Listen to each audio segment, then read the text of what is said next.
everybody. Welcome to Rocket Lasso Live Season 6, Episode 6. We are just flying through the episodes. The year is going way too fast. How is everyone doing? Super standard episode today. I don't think I have any special news to announce or anything. So if you've got any questions, please start posting them. I see some people already getting some questions going, which is excellent. I appreciate that. Um, yeah, I can't think of any specific stuff, so we can dive right on into questions. If anybody is new, feel free to post questions. If you're watching on YouTube, you can't put links. You can still type out a question, or you can go follow on Twitch and you can put a link in there. Make sure I can see the artist or studio who put together whatever you're referencing so that I can give credit. And if it's a video of some sort, make sure that you are linking to a specific time code and or describing what the element that seems interesting is or that you're curious about. And that should do it. Let's see. We got a couple people coming in with questions. Thurl, or how do we start pronouncing your name? What was it? It's not Twirl, but Thrurl. Foliage scattering. That's a potential idea. Thunder Godding asking about the new particle system. Is it possible to ingest CSV data? I don't specifically know. That would I probably won't tackle that one because that could be a little tedious. And it's just kind of like, oh, it's either yeah we can or no we can't, and it could be tedious to do. Tobias has a link to a GIF which I might check out. I just want to read the rest of these. Marco, welcome back. Let's see. Somebody seconding Tobias's one. And Fluff is asking about. Well, let's try Tobias's one because I think Tobias had this link up last week as well. So I'm going to click the link and then I will share the screen. So we go to my tower. Oh, there it is. Cool. That makes sense. Okay, so we've got this animation. It's kind of interesting. This was made, somebody made this, and we're not being able to really see and give credit. Do you have any idea? Okay, credit. Thank you for putting the link. From Sage Jensen. Excellent. Oh, I think we've seen. I think I might even follow them on Twitter. With some of the different like organic type of growth stuff. But yeah, there's definitely some fun things going on here we can explore. When it comes to viewing like particle behaviors like this, it's going to be pretty difficult to recreate anything, super specifically. So it's more like talking about the general techniques, but we can definitely do that. So I'm going to switch back to my other computer and we'll actually run Cinema from here to do our particle stuff. Let me scoot the microphone as I turn. Excellent. Okay, so we'll do it completely from scratch. So I'll change to my particle layout so we can see all the different particle objects. And we're going to stay two-dimensional. We'll do this completely from scratch. So I'll make a circle. We'll just hit R, rotate it to lay flat on the ground. Honestly, I'm going to hit undo. It doesn't need to lay it flat on the ground. We can just have it be big here. The scale doesn't super matter, but this just feels like it'd be about 1,000 to me. So we'll scale that up. I'll do a single, I think we'll do a single shot of particles to start out with. And actually, I did have a preset here that would probably do pretty well for us, and that is the rainbow noise flat. So the only other thing I did here was we're doing a shot of 10,000 particles, and it's got some crazy noise color on there. So if we apply, you see we should get a static burst of a bunch of particles. I will increase the radius so you can see a little bit better. And we probably need more particles, so I'll double that amount. Okay. Boop. Okay, so you get all these particles. Now, the very first thing that we saw in the reference was it seemed to, and I'm not even sure how well this will work. We'll just have to see. But it seemed like everything wanted to kind of spread out and coalesce in the certain areas.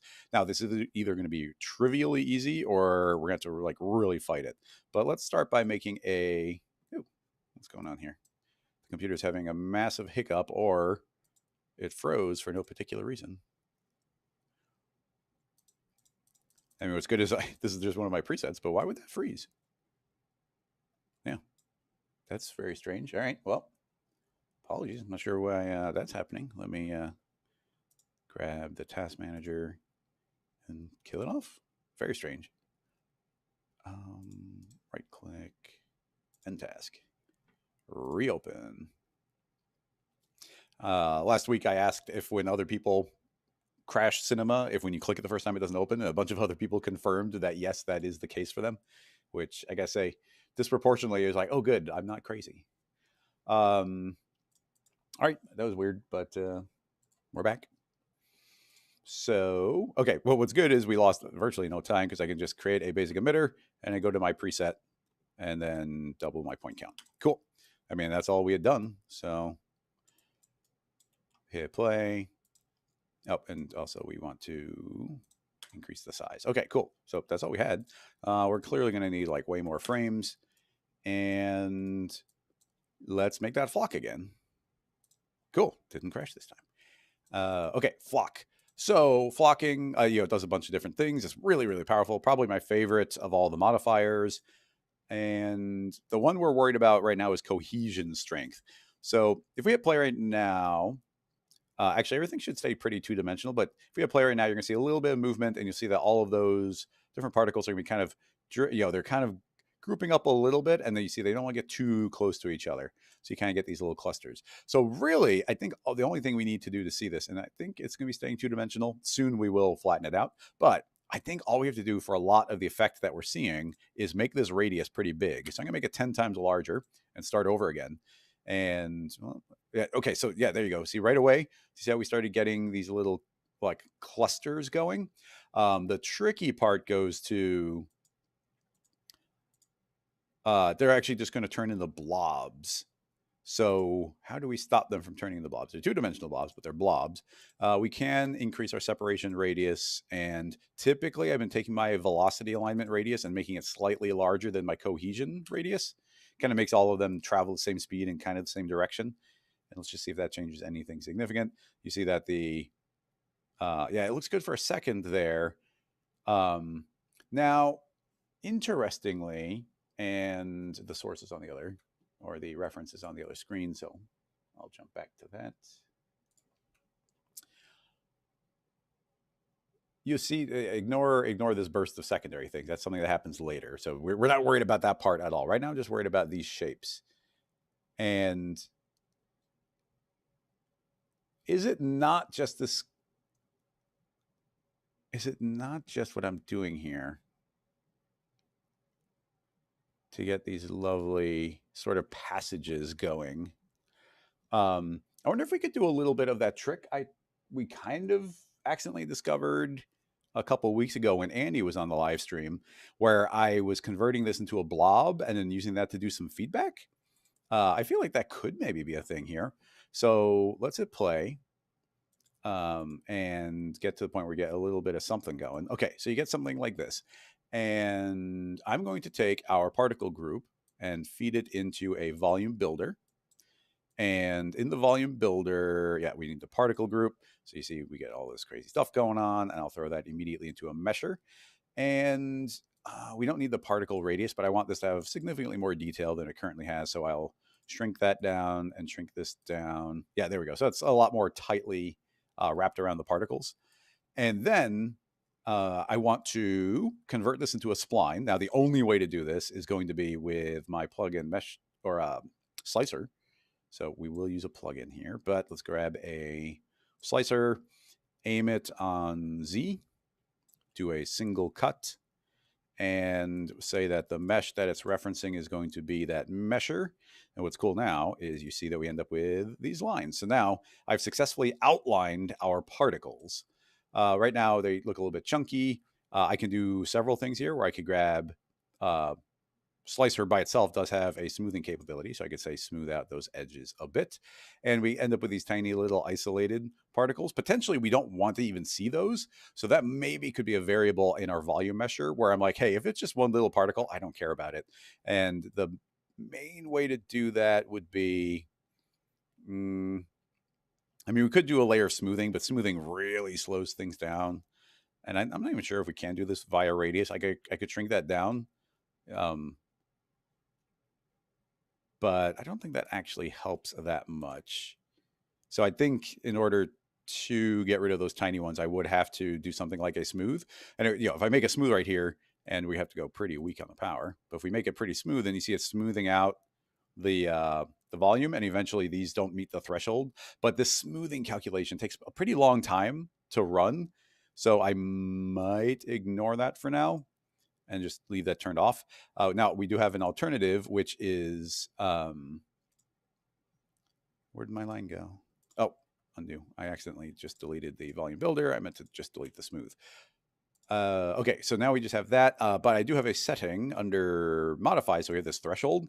I can say, hey, anything under a certain radius will just disappear. So I can keep on increasing this.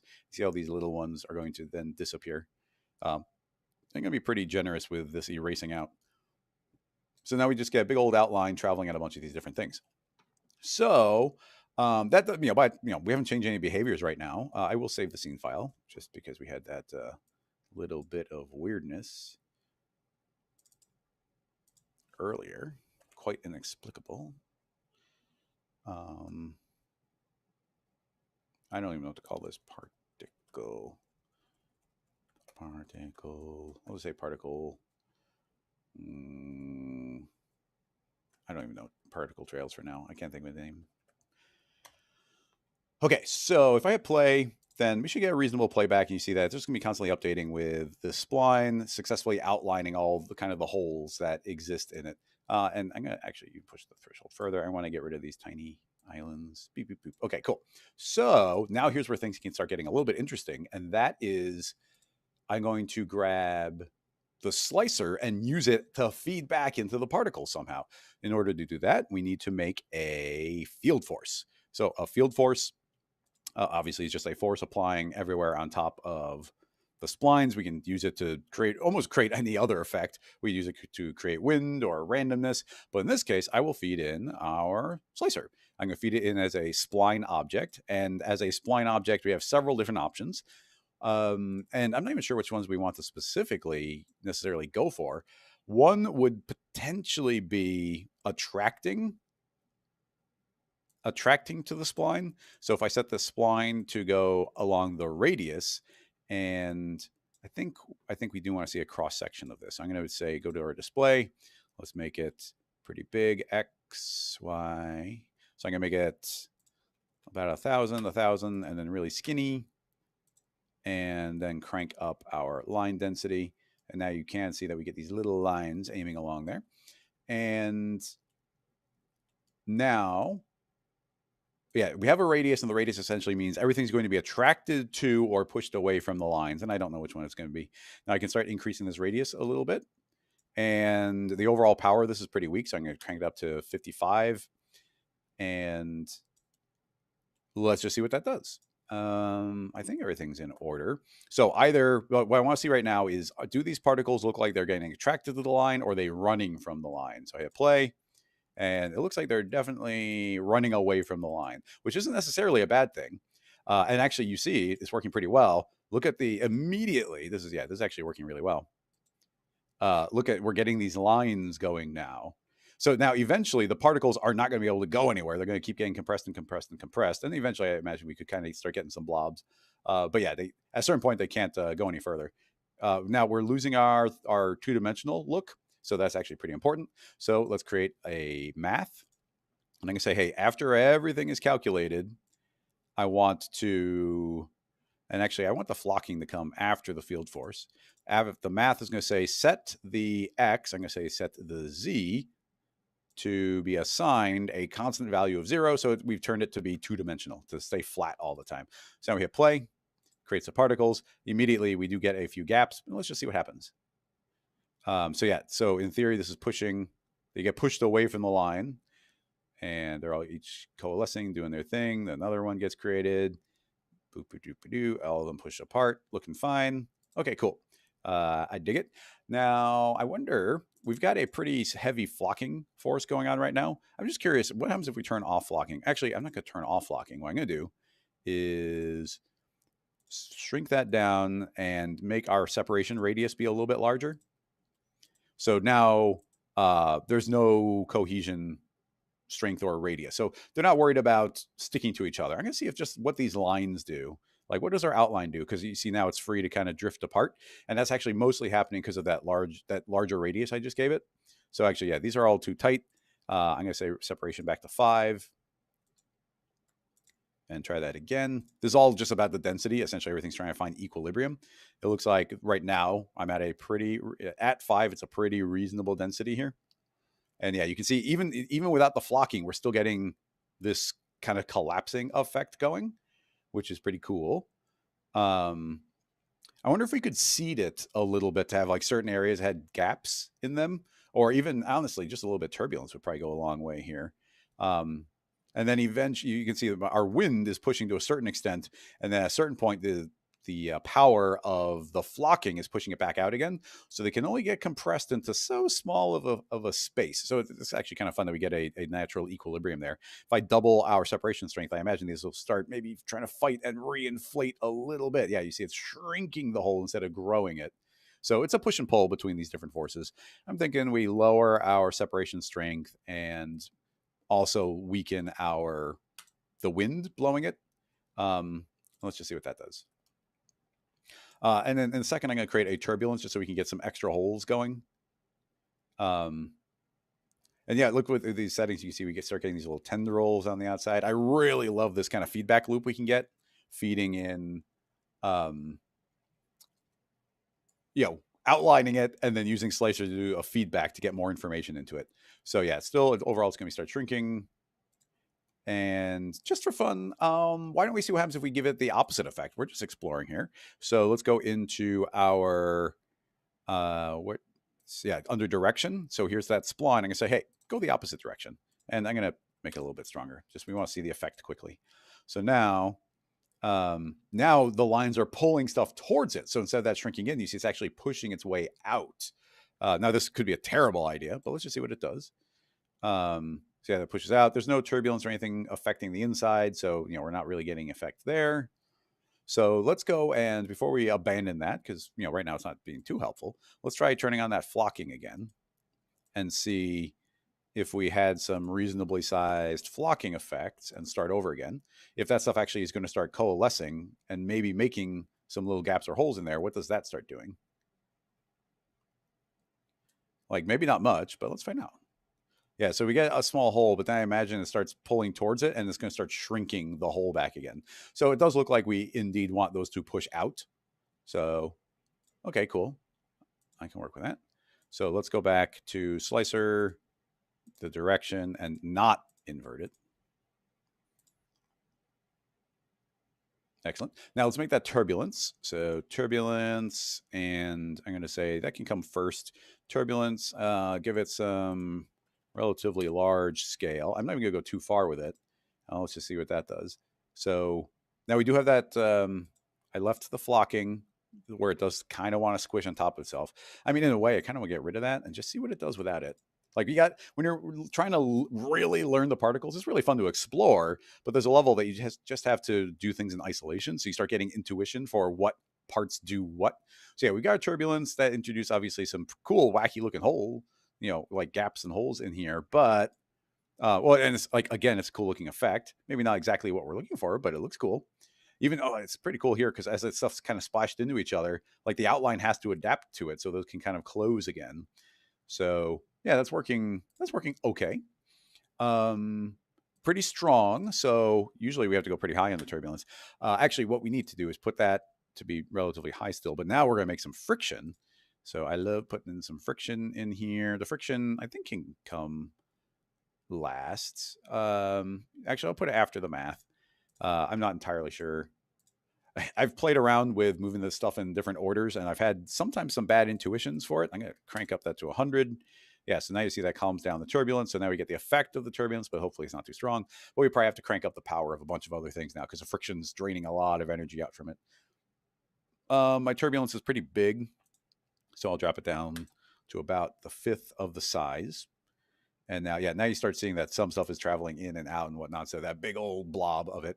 So now we start getting some little holes appearing in different areas. And those, because of the nature of these lines wanting to push it away, we're going to get larger holes and it pushes further away. And now you do see, again, we're starting to get these gaps evolving from there, which look, I mean, again, those look cool. Like if you were to ask me how to make this in the past, I wouldn't have been able to tell you. We hide the spline and you can see very clearly like these different shapes being made. So you get this kind of almost liquidy effect going where there you feel like a cohesion amongst the different parts of these blobs as they go.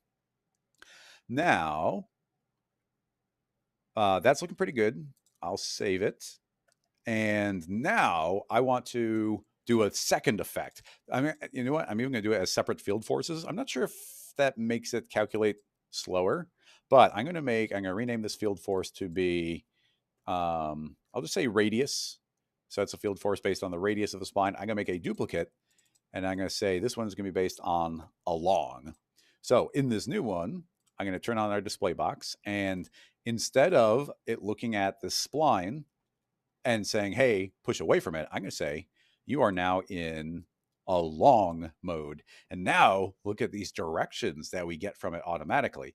Now, it's going to kind of be falling off along the different splines. So all you have to do is grab your offset and crank it up to 100. And now you see that we have these directions traveling along every single part of it. So now, essentially, it wants to spin around the splines, which hopefully starts creating some flowing effects. So let's turn off our display and let's just hit play again and see if it looks any different and if we have to change the strength. So kind of pay attention to the outside and let's just see if we feel like we start getting a little bit of a direction going. And it does look like the particles are wanting to travel. Actually, it doesn't feel overly distinct right now. It's hard to kind of tell what they're doing. So when in doubt, let's just crank the power up.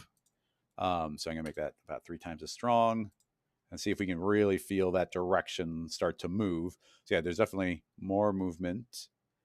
And yeah, it looks like they want to be traveling along the outer direction. Now look at all these crazy kind of ripples and everything that we're starting to get. So that's pretty cool. Again, I'm digging the look. We're getting a very different type of setup. Everything's separating out a lot. So I'm starting to feel like I want that flocking force, the cohesion. I want all of that stuff to be sticking to itself pretty heavily. So let's let that run and see if that keeps everything a little bit more blobby. And also it's going to keep the volume. Well, I guess we already had the volume, but yeah, big old cohesion strength. And then we've got our velocity alignment, which I guess I should move up to about 30. And yeah, everything's traveling these lines really well. And now I guess one thing, it's not something I considered, but something we are very clearly seeing in the reference was we are getting these lovely tendrils, but in the reference, things are trying to travel very specifically along a tendril, where right now they're going to be spinning around. So essentially this is spinning this way, but that's probably, if we're spinning clockwise, that's also spinning clockwise. And so here, there's going to be kind of like swirling churn going rather than moving in a single direction. And to tell you the truth, I don't have a solution to that for them traveling one way or the other. Like we're getting this really cool kind of network going, but you see, even at the zoomed out state, that these are fighting one way on one side and the other way on the other. Pretty cool pretty cool looking effect, but I'm not sure if we can get those directions going. And so as far as that directional stuff is concerned, that might be as far as I go. But I want to do that infection look and see if we can get that going a little bit. And yeah, I'm not super sure about that. I mean, I've got a lot of different approaches starting to pop into my head, but we can't like pursue all of them because I'm starting to think like, what if we had a bunch of simulated 2D splines or circles that are like overlapping, and then those become directions that could be getting traveled. Like that could be cool, but completely different setup. So we'll worry about that in a little. Maybe we'll explore that if people are interested in some of those ideas. Okay, so now we're going to talk about some predator prey stuff, which we have not really talked too much about. So, how do I want to go about doing this? We got options.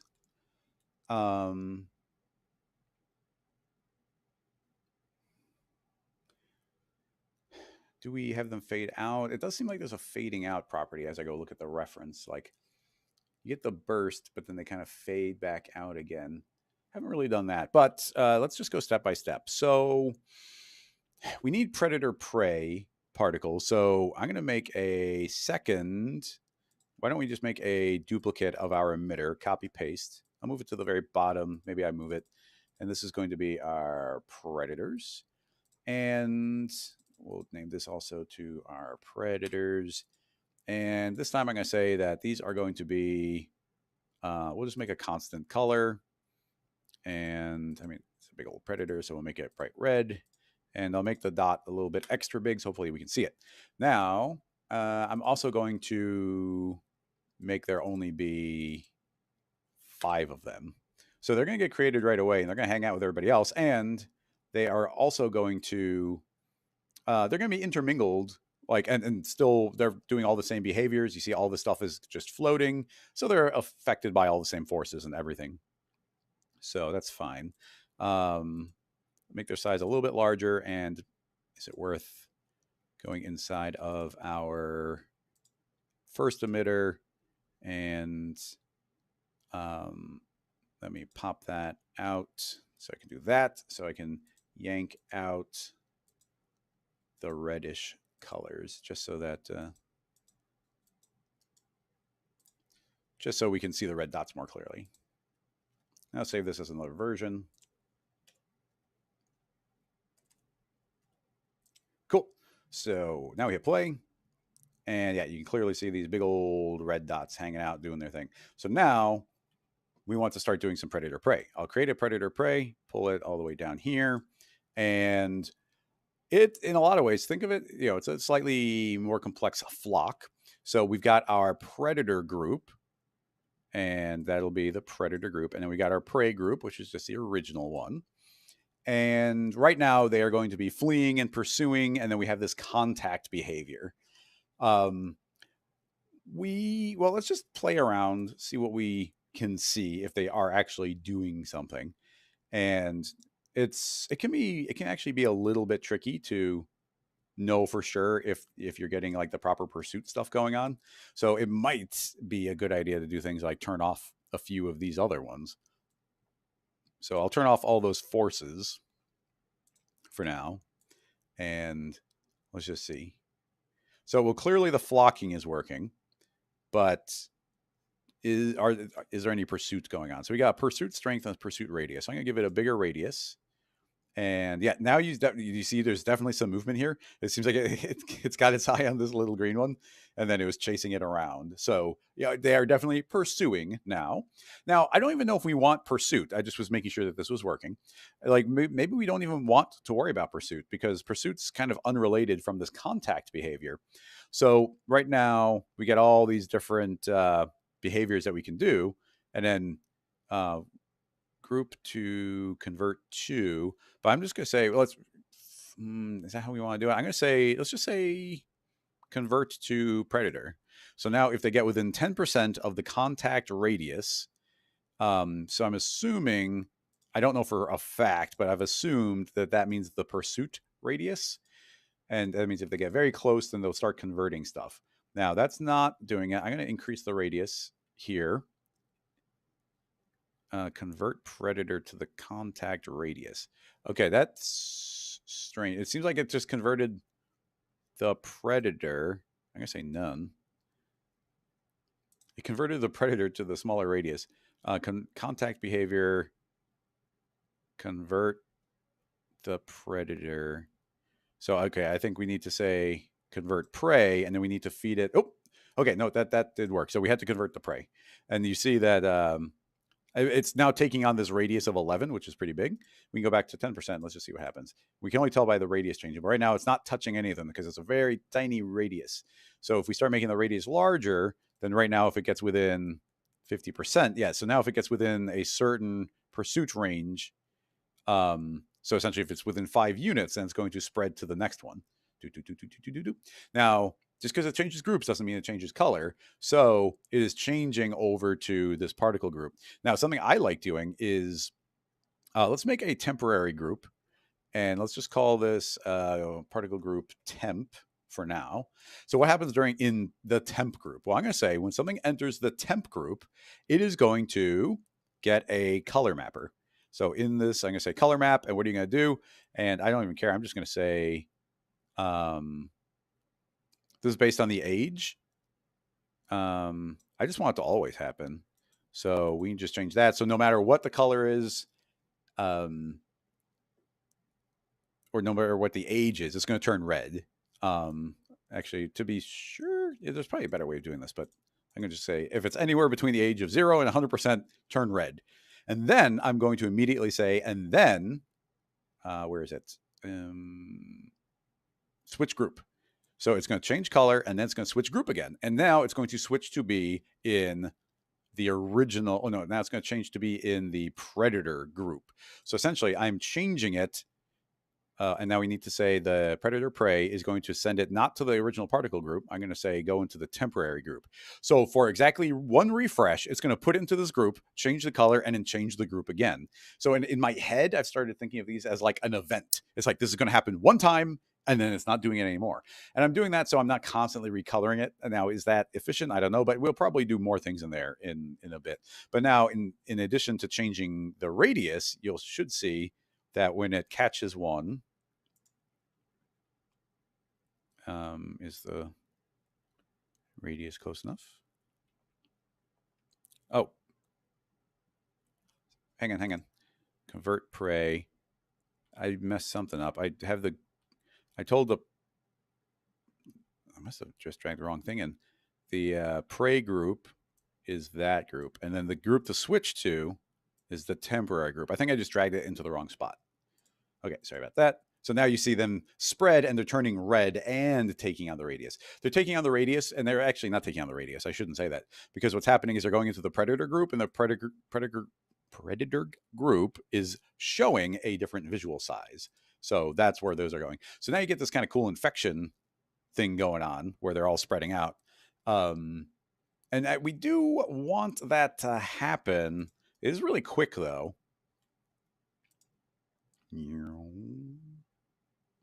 I mean, it's not going to take long until the entire thing is converted.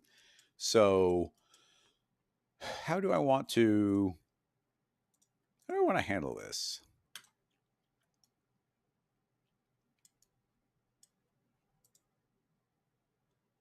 Because it's cool. I mean, obviously a cool effect, but first of all, we could make a condition, and we'll drop that into the condition. And I'm going to say, hey, I want, actually, I don't even want that. I want a time condition. I'm going to say, you're not running all the time. You're only going to run some of the time. So I'm going to say, when the scene time is greater than or equals to, let's even say 100 frames. So now it has 100 frames to kind of drift around, do whatever it wants to do. The red particles are there. They're still flocking. They're still doing all that stuff. But it's not until we've gone a full 100 frames that they can start doing the infection thing. So now, now they can, and suddenly see the infection start going. So that's, there's something. So we can control that. And now they are getting infected like constantly. I wonder if, is it per frame? What I'm thinking is we make another condition and we give it like some odds just to slow it down a bit. Because right now it's, if the age, if the age equals whatever. I'm going to say if the age is greater than, and then give it a small percentage chance. I'm going to say like 5%. And just to go faster, I'm going to say, okay, this is only going to wait 10 frames. So actually, no, I don't need to do this extra layer. The time condition has its own percentage. So I'm going to say after 10 frames, you only have, I'm going to go real light. I'm going to say you have a 1% chance of actually executing. Here's my question. I don't know. Is that 1% chance of this executing at all, or for any one of those collisions to trigger? So it should happen pretty quick. And let's see.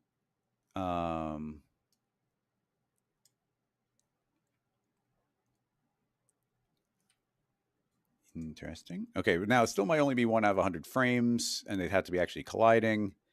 I'm going to increase that radius a bunch, and it's going a little slow for my taste, so I might increase the chance a bit.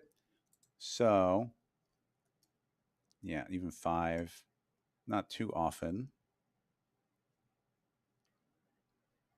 Okay, let's see up here.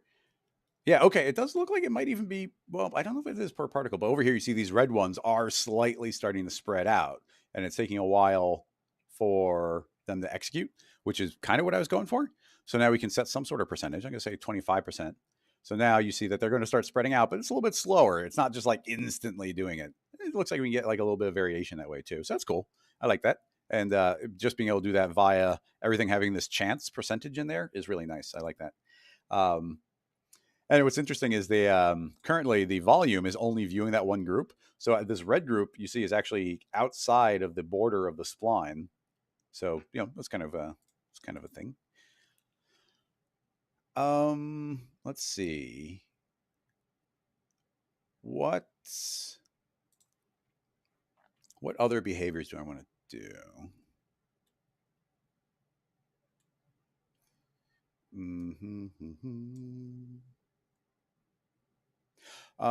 Thunder is mentioning that the original shape with all the circles, it could have been a second particle just floating and pushing everything away. That had popped in my head early on, but that could very well be a way of them naturally separating out from each other. But I do feel like you'd end up with these gaps in between. And as I watch it animate, they kind of shrink down to nothing. So I'm not sure about that. It's possible. But yeah, anyway, you can see we're getting the infection stuff going now. Let's activate a couple of our other forces and just see what we have going on. So now all this is going to be traveling around. So those start spreading out. Now, like I said, those are not currently affected by the volume's not viewing the red ones, which we might want them to, because they're going to just kind of get freed from there. But kind of seeing the infection spread through these tendrils, that's cool. Visually hide the slicer.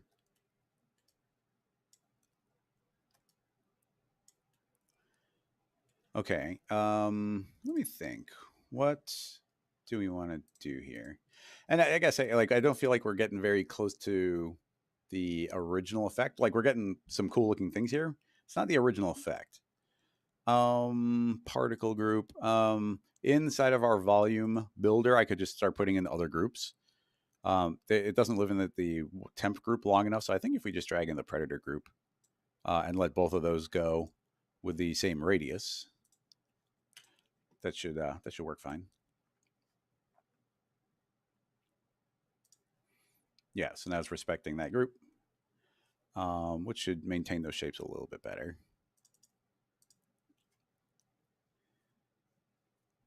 Now I thought I had was it's a little bit tricky. I guess it could go into a third group, but what I wanted to do is have, after something's been infected, it can only stay infected for a certain length of time. And I don't think that would be too hard to do.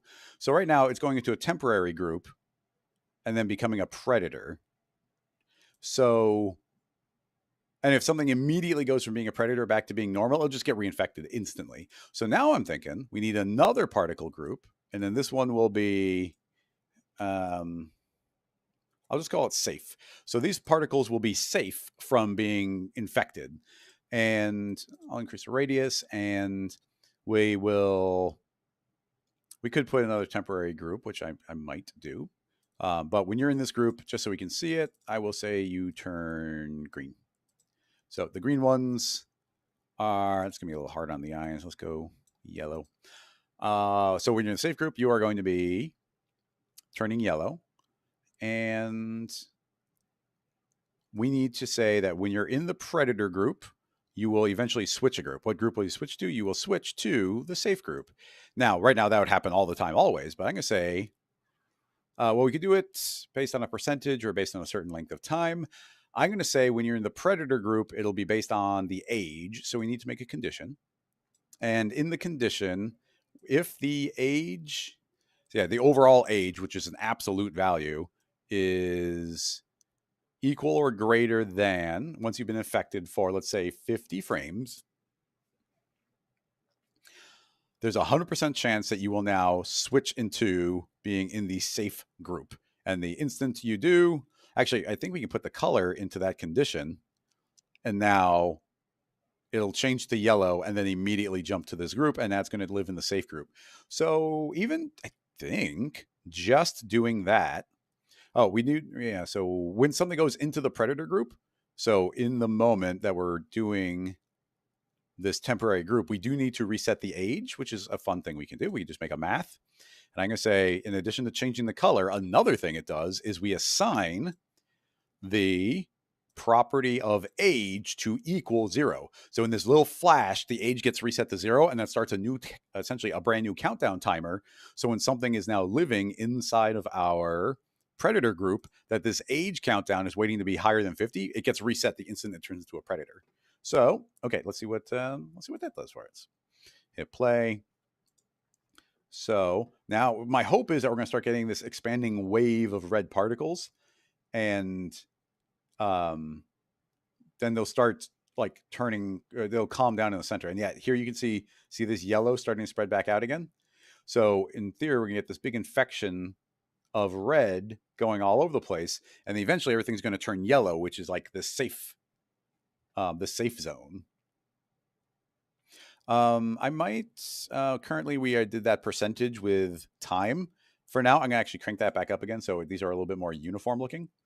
So we're gonna get a more distinct spreading out, but then these are gonna switch back.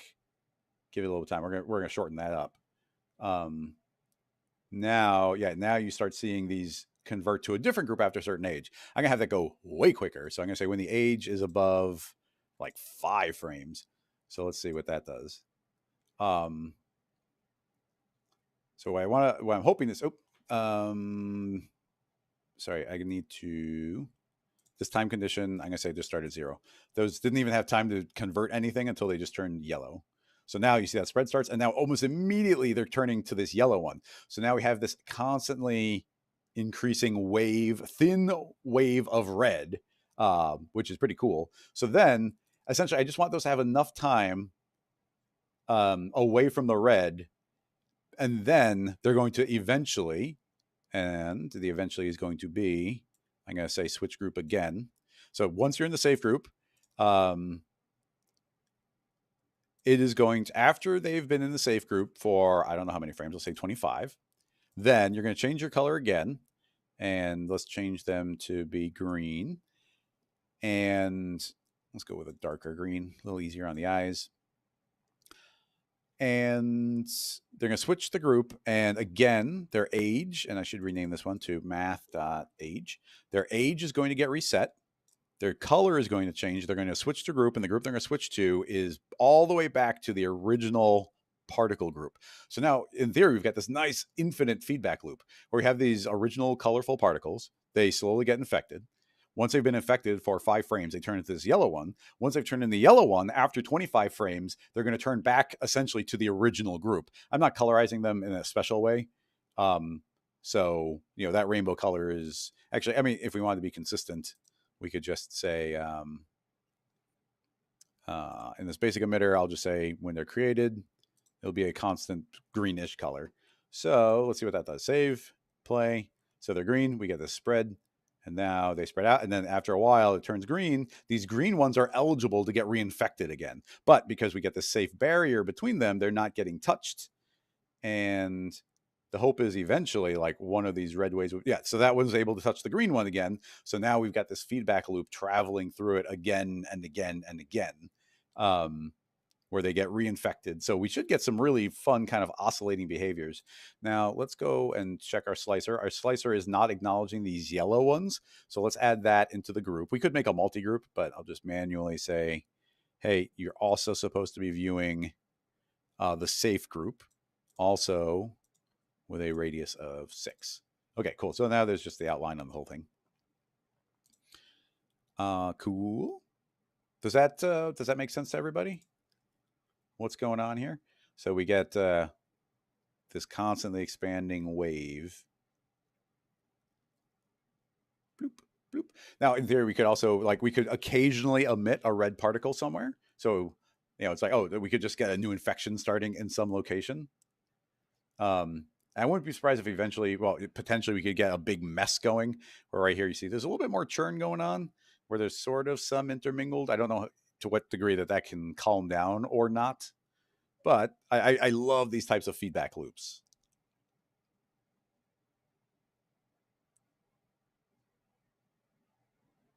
But yeah, the red ones are getting because they're going down all these little tendrils. They're able to kind of come back around again and strike. And the green ones there's not very many green ones. Like eventually these yellow ones will turn back to being green. But what's really cool about these types of these types of behaviors is there's a lot of emergent properties from them. So what's going to happen is these red ones are doing such a good job of chasing the green ones around that I feel like eventually the red ones are going to burn themselves out because the red ones will have spread everywhere. And then suddenly the greens will be like, oh, like, well, even here's a little microcosm. These greens, there was no area for a red to even fit. So they were finally able to turn back green again. Now, of course, it's a ripe area for the red ones to go back and reinfect again. But yeah, in these very chaotic areas, I wouldn't be surprised if eventually there's no good green ones to spread to. So yeah, a million different variations to do here. But pretty cool. Okay, I dig it. I want to see if people have like follow up questions or if we want to modify this into something else because essentially we've gotten a cool effect going here, but it's not exactly what we have in the other one. But the other one, there's a lot more potentially advanced behaviors. I'll pull back up the video.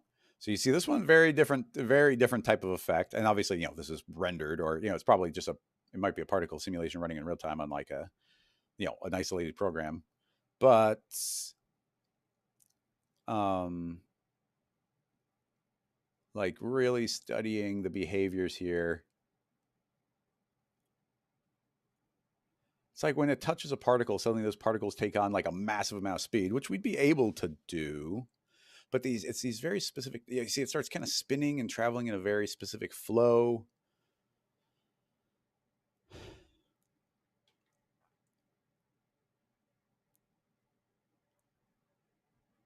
Yeah. I mean, there's completely different. We could start again with some different concepts and ideas I had, but I only want to do that if other people are interested in pursuing. So let me check if there's any other questions or ways of modifying this. Sulk is asking tracing an emitter and using that spline in a spline emitter. Yeah, you can totally do that. Yeah, I don't even think we have to demo that. It's just a fact. Yes, you could do that. Let's see. Luminetrix actually has a really good particle question, which is, can we make particles randomly flow along a mesh topography or topology? And I think the answer is a pretty solid yes. It might not be the super duper duper fastest thing, but I think we could do it. Let me maybe we do come back to this one, but let's go and do that other question in isolation. So I'm thinking we'll make a very simple volume mesher, and we'll be able to swap in different objects if we want to modify the model. So we'll start out by keeping it. I mean, we can't get much more simple than a sphere, but I am going to still do it as a volume builder into a mesher. And potentially we could even throw that into a remesher. And drop that down to like 25%. So fewer polygons. And I did that so that, at any point I can go and like modify the geometry into like other crazy shapes for doing topology. So that's why we're doing this workflow. Okay, so now we got this one mesh. So this gets a little specific, but in a good way. This is just a rule everybody should know. And that is, we are going to let's treat that like a model. It's an isolated model. So we're going to feed that into a volume builder. And I'm going to say, instead of making us kind of this empty voxel thing, I'm going to say calculate vectors. And you see it's looking at the mesh and it's creating directions saying aim away from the mesh. Like they're all aligned with it. Now there are settings like we have our voxel mesh, which is the overall density. I guess we can't change this radius. Oh yeah, down here we can. There's an inner voxel range and an outer voxel range. And if you start taking the exterior and make it bigger, you see it's going to get larger. So we could take these and shrink them down, which would be quicker to calculate, and we still get our directions. So yeah, just keep that in mind. So now we've got we've got all these arrows facing straight out. So now we want some random directions for things to flow. So in order to do that, I'm going to say, give me a random field. Yeah. So we get a random field, and I'm going to drop that. Do we remote link into it or drop it inside? I'll drop it inside. I think that's fine. Drop that inside, and I'm going to say, okay, here's a random mesh. And currently it's making its own little box. It's calculating a box. So I can say, don't make your own box. Look at the object below and appear wherever it was. So essentially, or there's already vectors existing below it. And now those vectors, it's saying, okay, well, I'll take over those vectors. Now let's grab a random field and start scaling it way up. And I want to start seeing some coherence here. So you can see as soon as I make it big enough that you start seeing them all in a nice clean pattern. Okay, so now that we're in a nice clean pattern, very important thing we need to do, and that is we're going to change the mode from normal to cross. And as soon as we set the cross, you're going to see a very different orientation going on. Now, in order to, let's save that, and then I'll try and explain what that orientation means.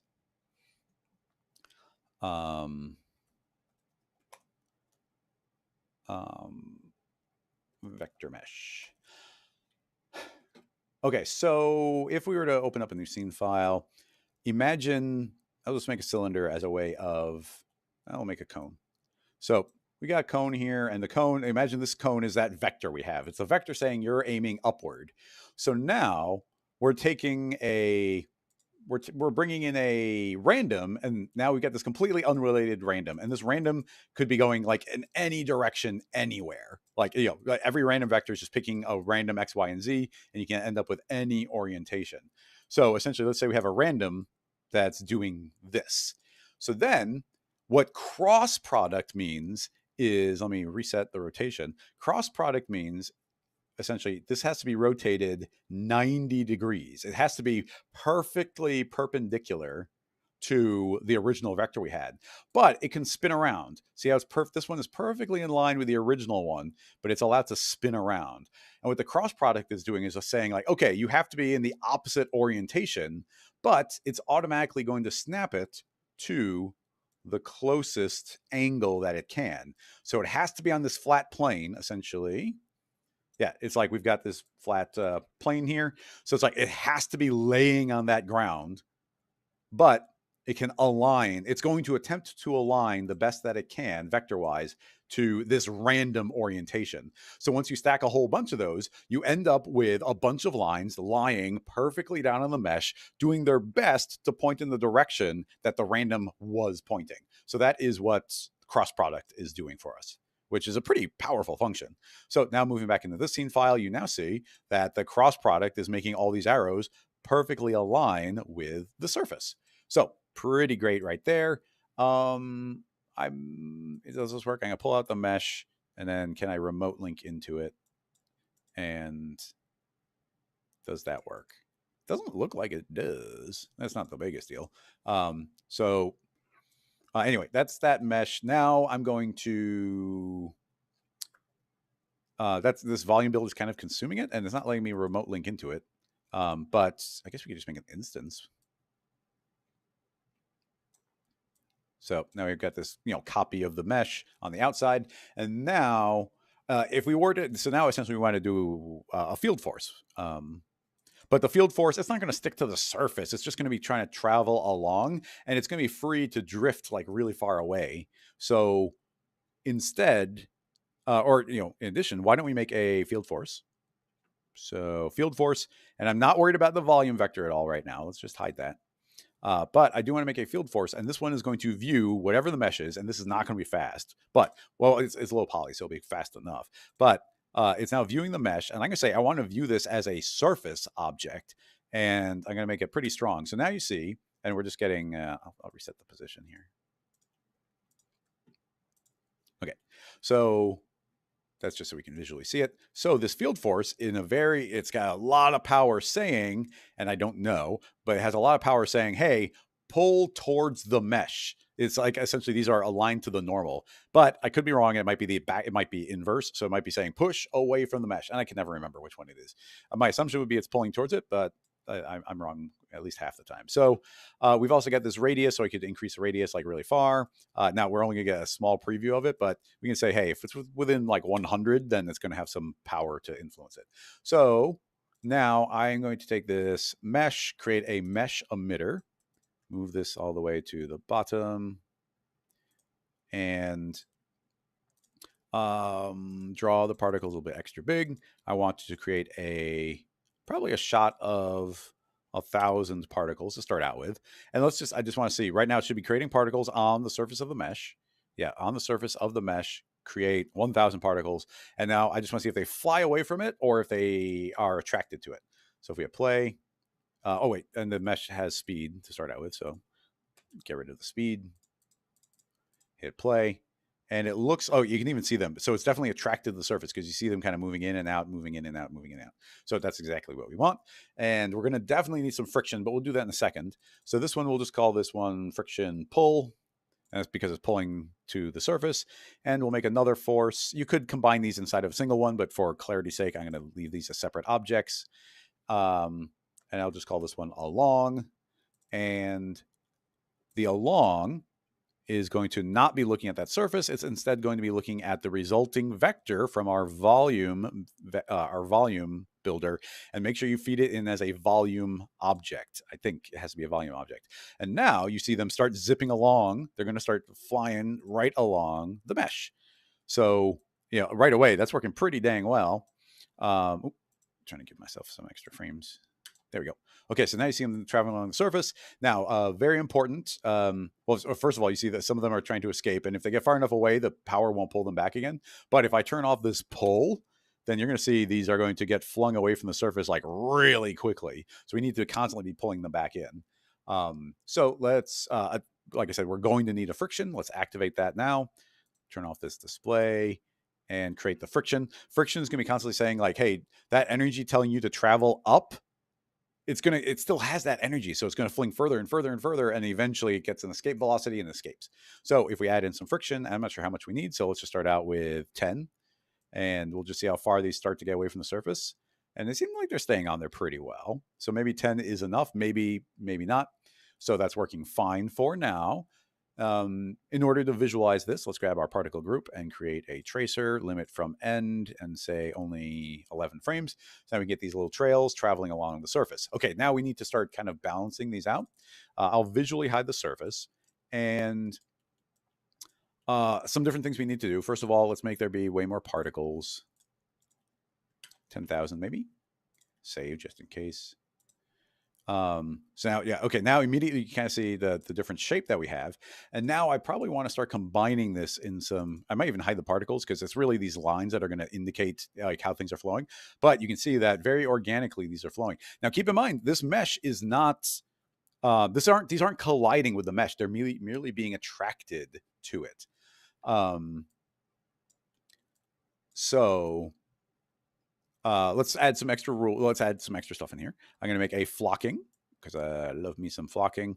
And I'm going to say after the along, after the pull, let's have them flock. And pretty much, I don't care about this cohesion really, but I do care about separation. I don't want them to pile up too closely on top of each other. So I'm going to keep on increasing that radius. Let's give it a second to settle down. Yeah, so now you just see that there's more, the particles have to spread out from each other. So instantly they're kind of filling up the volume a little bit more. And you get to see, we're starting to get these nice shapes flowing around the entire thing. Now, currently, I mean, that's working well, but you can see the overall flow shapes of it. So you can keep on layering things on top of this. In this particular case, I might, we could go into the original volume and give it some animation speed. So now that mesh, that shape, or the shape as it's traveling around, that noise is going to be constantly animating. So the paths they want to take are constantly slowly updating to new directions. So they won't just live in one spot forever, or do the exact same path. It'll slowly change over time. And let's see, what are some other things I might do here? let me think. More particles. Oh, one thing potentially that I've done on this type of setup that can look good, because things can kind of get in a rut and start traveling the same spot again and again and again. I know we just animated it, but if we change this instead to be a constant emission, this is now going to be constantly making more particles. And well, I'll increase that amount, but I'm also going to now give it a lifetime. So let's say that they live for like 100 frames, and we'll have there be a lot more particles. But now, essentially, the particles will be traveling around for a while, but we're constantly creating more new particles. So like it's going to be constantly kind of filling in the gaps in other spots.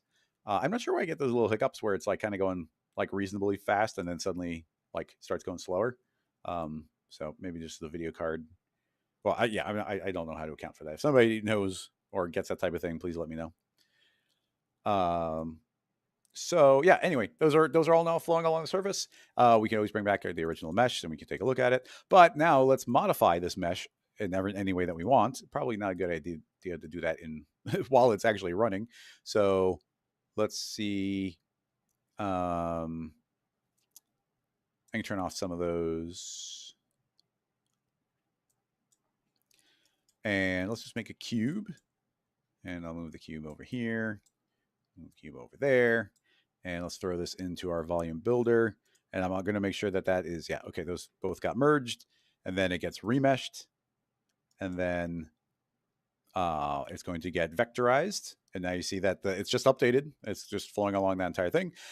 Even the instance is referencing the remesh, which is now getting referenced by our mesh emitter. So I can drop anything in this volume builder and change it however I want, and it should just all automatically update. So that's cool. So now if we hit play, in theory, we just get the exact same thing, but on the completely updated mesh. Now you will see here that we've got these sharp corners. So it's like it's flowing in a direction and suddenly the direction changes really like dramatically around one side. So I would suggest having some slightly softer corners on this in general. Now it is a static, it's not constantly updating, nothing's keyframed. So, making a smooth here is not the worst thing. So yeah, making a smooth, and now we could like round that to whatever degree I want to. A little rounding, I think, will probably go a long way. And now let's see if those make the curve a little bit better. I mean, I imagine they could still be overshooting a bit. But yeah, I think we're getting a little bit of some are still escaping, but there are additional variables that we can play around with here. And one is like, we've got this, well, I guess what I kind of want to do is increase the power of a lot of these. I'm going to say that that's flocking. The flocking is fine, but I'm going to say that the pull strength is going to be way stronger. So let's say it's like 4 times stronger. That really wants to stay on the surface. So in theory, that might be pulling this even closer. And then we did have that pull radius. And I think the radius, we could keep on increasing that to go further. Oh, interesting. Pull from the surface. That's weird. Remesh instance. This is making me think maybe something didn't refresh. And actually that might help why that wasn't sticking on the surface. Well, all these are immediately creating a particle being stuck over to the surface of the sphere. And that might be because, well, right now we have we do have a complicated hierarchy of a volume builder in a remesh into an instance into a mesh emitter. Something seems to have not refreshed in that hierarchy. Now I could just delete this remesh. It's not really doing anything for us. And we can just grab this pull and say, hey, just reference the original object. And we can grab the mesh emitter and say, hey, just reference the original object. So we're bypassing that instance. And I imagine that just forced a refresh. So yeah, immediately you see that just fixed itself. So now those are properly seeing this bit of the surface. I said I put a really strong force now on the pull to be stronger and to pull from further away. So hopefully that can help that a bit. They are still escaping more than I would think they would from surface. With a large radius, very powerful. I mean, the radius is going to have a fall off, but I didn't think it was going to be too big of a deal here. I will just crank the inner offset way up, so it's like full power all the way. Ooh, did that just dramatically change it? Yeah, so that was not full power all the way, and now it is. So yeah, those are very strongly getting pulled to the surface now. So there we go. That single-handedly seems to have completely made that start working. Um, excellent. So yeah, get those flowing around, working perfectly. Have those little tails a little bit longer. And yeah, I mean, it's just layers and layers and layers on top of itself. So we could grab like a long and say that that's 3 times stronger. So now they travel faster and really change the direction. Yeah, you can really feel those swirls traveling along the surface. Um, Now, there is a very specific particle modifier for sticking, or not sticking to the surface, but there is like the surface attract, which in theory can do some of the things we just did. I wanted to explain this method because I think people know about this method, but you might not have in your head. And that's why I want to explain that cross product concept. But yeah, definitely getting some little speed hiccups here. Let's give that a save though, because I think that's as far as I'm going to go on that one. Thanks for the Prime subscription, Pizza. I appreciate that. Let's see. I'm going to go back through the chat. If we did have follow-up questions to the previous one or this one, I would like to do that. And we can keep on playing with particles, but we don't have to stay on particles. But obviously, there would be some interest in that. And Tobias, yes, thank you for always keeping that in mind. I'm going to post just a bunch of information on following Rocket Lasso. So here in the chat, I got to figure out how to format that better. They all get layered up on top of each other. Anyway, people can figure that out. You can follow Rocket Lasso on all the different things. Yeah, those are all stacked on top of each other. I'll fix that. Actually, if I don't fix it now, I'm not going to remember next time. Enter, enter, enter, enter. Anyway, so yeah, you can follow Twitter, Instagram, YouTube on the newsletter, and join the Slack channel where a bunch of the people that are right now in the chat, you come and hang out and ask questions and help answer questions. And sometimes I even pull beta people from the Slack channel, and you can get live alerts on when I'm going live. So yeah, lots of good stuff. Make sure to follow Rocket Lasso on all the different things. Scroll. The original effect as the effect you tried to do last week with the sand is based on the possibility of writing and reading from a vector field. Do you think you can do that? Maybe using a plane and a vertex color map. Each particle would write its direction to a field so the particle can follow it. Write the direction to a field so the particle can follow it. But that is just not, I don't think you worded it badly, but that's just not clicking in my brain. Right now, I don't want to go follow up that sand question from last week. I'm not opposed to doing it again, but I don't want to do a second week in a row.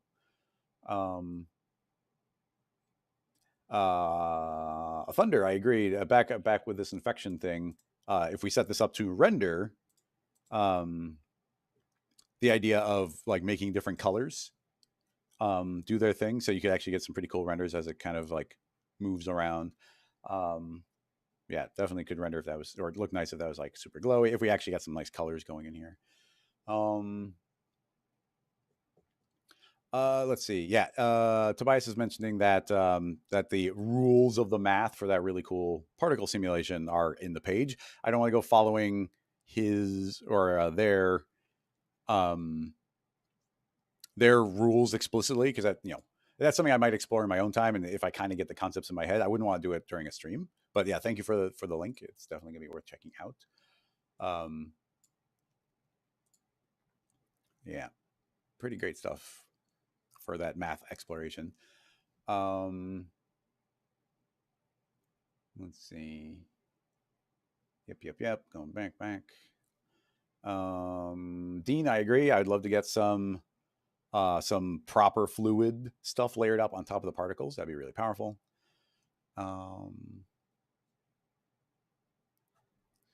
No. Oh, you know what, Tobias, you're totally right. So when in doubt, for having a shape of some sort, we gotta use the elephant. So let's search for the elephant here. Under models. There he is. We'll grab our friend, the elephant. So now we can Yeah, okay, you got dropped directly in there. So elephant is inside of the volume builder. Don't need those anymore. Updates, and now you get all the lovely swirls directly on the elephant. That should, in theory, just propagate through the whole system. So now if we hit play, we should get, oh no, it did, again, it didn't update right away. So this, interestingly, these field forces are not refreshing, and that doesn't even, um, that doesn't even seem to be based on the,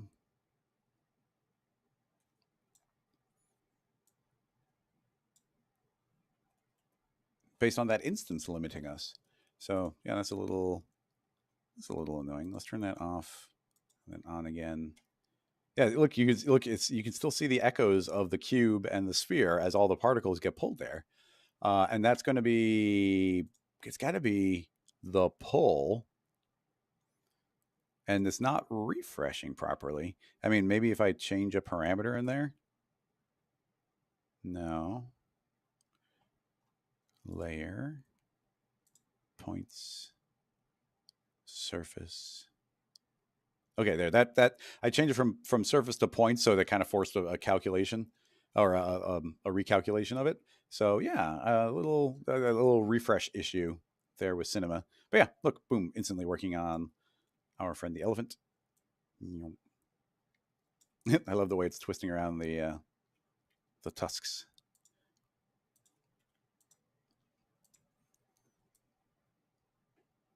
Look at him go. Love him. Yeah, cool. Let's see. C suites. With the new Redshift, or with C4D and Redshift, has anyone experienced Redshift crashing with crypto maps? Well, I can't help there. I haven't used any. But I can't render the particles. Yeah, sorry. Yeah, maybe somebody else has tinkered with them, but I have not. Um, JH is asking if there's any alternatives to X particles. I mean, the only one is now the new particle system in Cinema. Because I mean, and if you just tune in, I'm not using X particles. I'm using the new system in Cinema. Um, Usually they make this kind of animation with VVVV gamma, which is probably a different particle simulation software. ACU is asking if it's possible to loop a cloth simulation when using turbulence. It, I think you'd have to fake it. There'd be a lot of ways to fake it.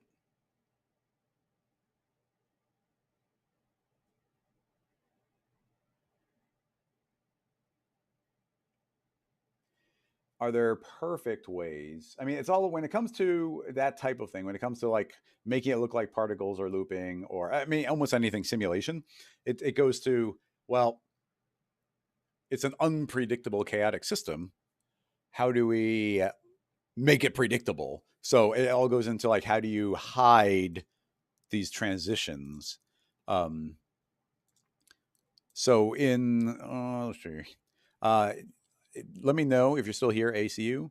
If you have a more specific example that you're looking to approach, but I'm going to start with just like a simple. Let's just start with like a regular old like piece of cloth type thing. Give it a decent amount of subdivisions. That might be a little too much, although it's on a new laptop, so maybe it can handle it pretty well. Simulation cloth. Um, right now there's going to be gravity. I'm going to say no gravity. Simulation scene, zero gravity. And then turbulence.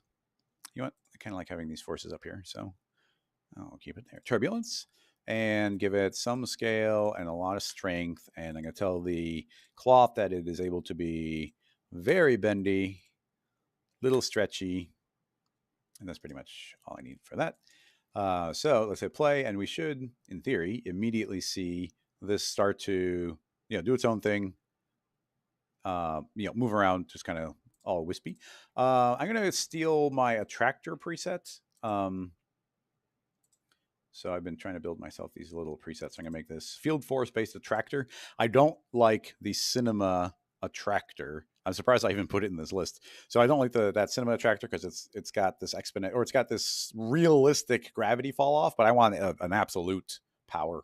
So this one, I essentially just have a gigantic circle, and anything within that circle is getting pulled in by a set amount. So that's what that's doing. I can say whatever amount I want. So let's say 55, which is a good go-to. And this, in theory, should make this look a little bit crumply. Like I'm hoping that all the stuff is getting pulled in, and we're sort of getting a crumple at the end. And we're just letting essentially wind forces do this for us. Now, in theory, let's think. Let's make that even stronger.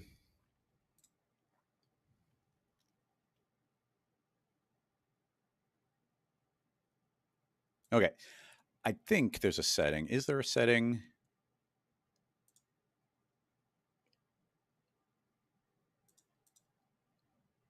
Maybe there isn't. Oh, dresser, initial state. Yeah. Okay, cool. So I'm going to click initial state and rewind. And now you see this is what it looks like in the very beginning. So we're going to say that's our start. That's going to be our start and our end state. We want to get back to that. So if I hit play, this animation will continue, but from that start point. So you see that this is going to be free to kind of drift around and do whatever it wants to do. And now let's just, I don't know how far I want to let it go because we'll have to do it again and again. But let's just say right around here, which is frame 120-ish. I'm going to suddenly start keyframing up our under mix animation. We're going to do all this lovely stuff with mix animation. So let's use, we got with force and we got with pins. The way to think of the with force and with pins are very similar, but what's funny is they're doing very different math. What this is going to do is it's going to try and get back to some state. And in this case, I think it's going to try and get back to the initial set state. I'm actually not entirely sure that that's true. But with pins, imagine that there's a spring connected and that spring is directly pulling it to a particular location. With force is like wind, where imagine there's a wind blowing on that point, trying to blow it in the direction that it originally used to exist in. So in this case, I think we might want with pins.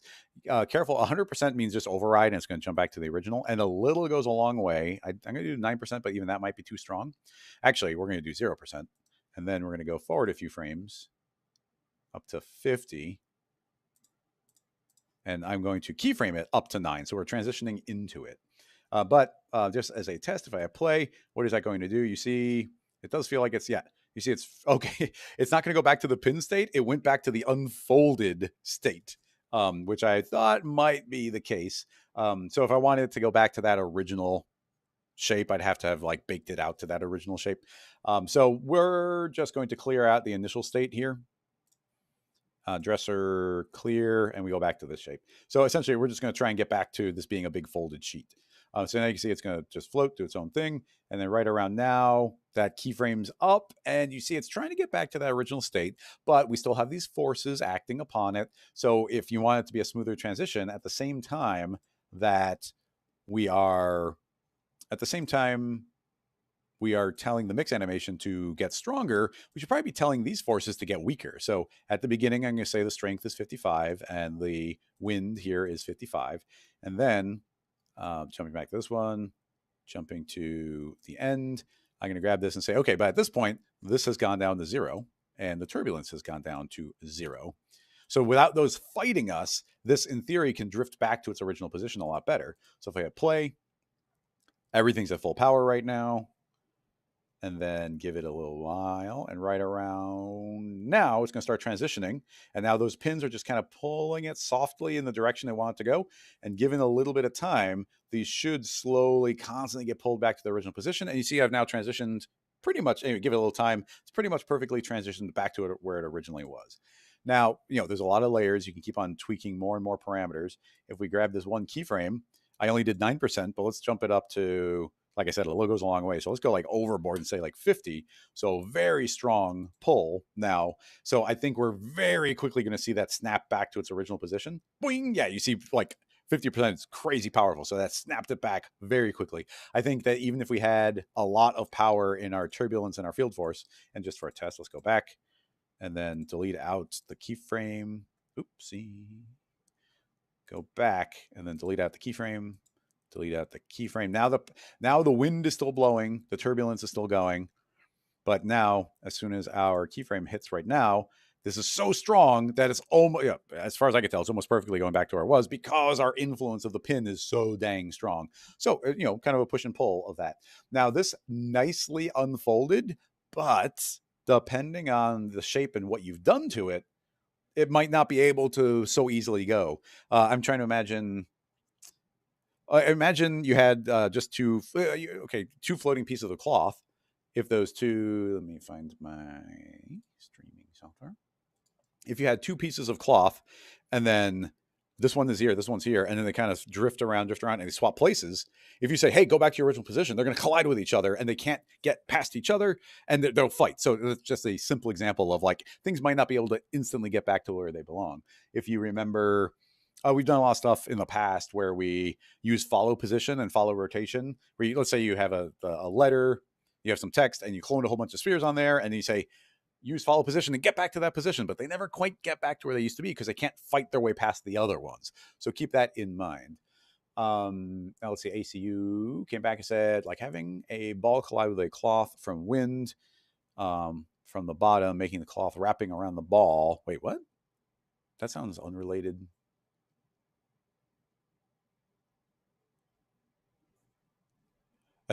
Well, you shifted it to a very different idea that's potentially pretty complicated. Let me hit undo a few times because I want to get this back to when it was a little more reasonable. There you go. And I'll save this one.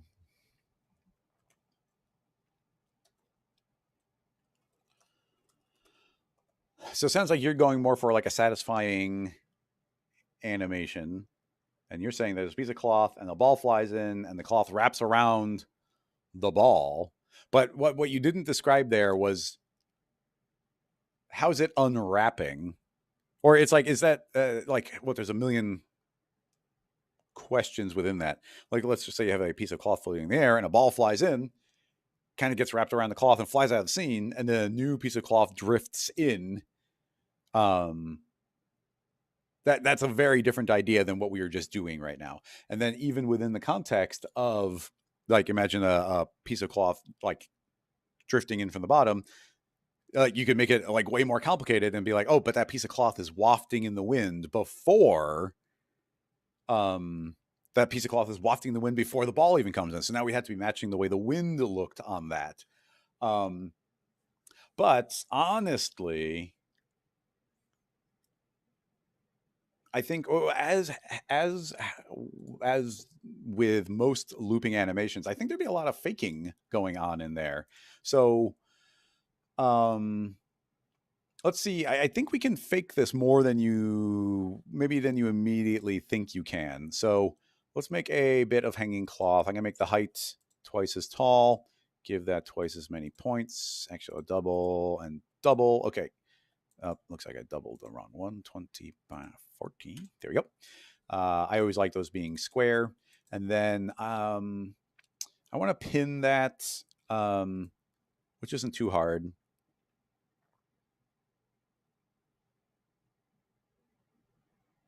I actually, you know what? I might want to go extra fancy here because why not? I think we still have to pin. Remember when you're pinning to something rigid body, it doesn't actually need to be perfectly lined up with the surface. It might be bad to, I think it's fine. I'm going to move that off to the side. I may even give it a reasonable radius, something like that. Okay, cool. We'll do that. And perfectly there. So essentially that edge is here.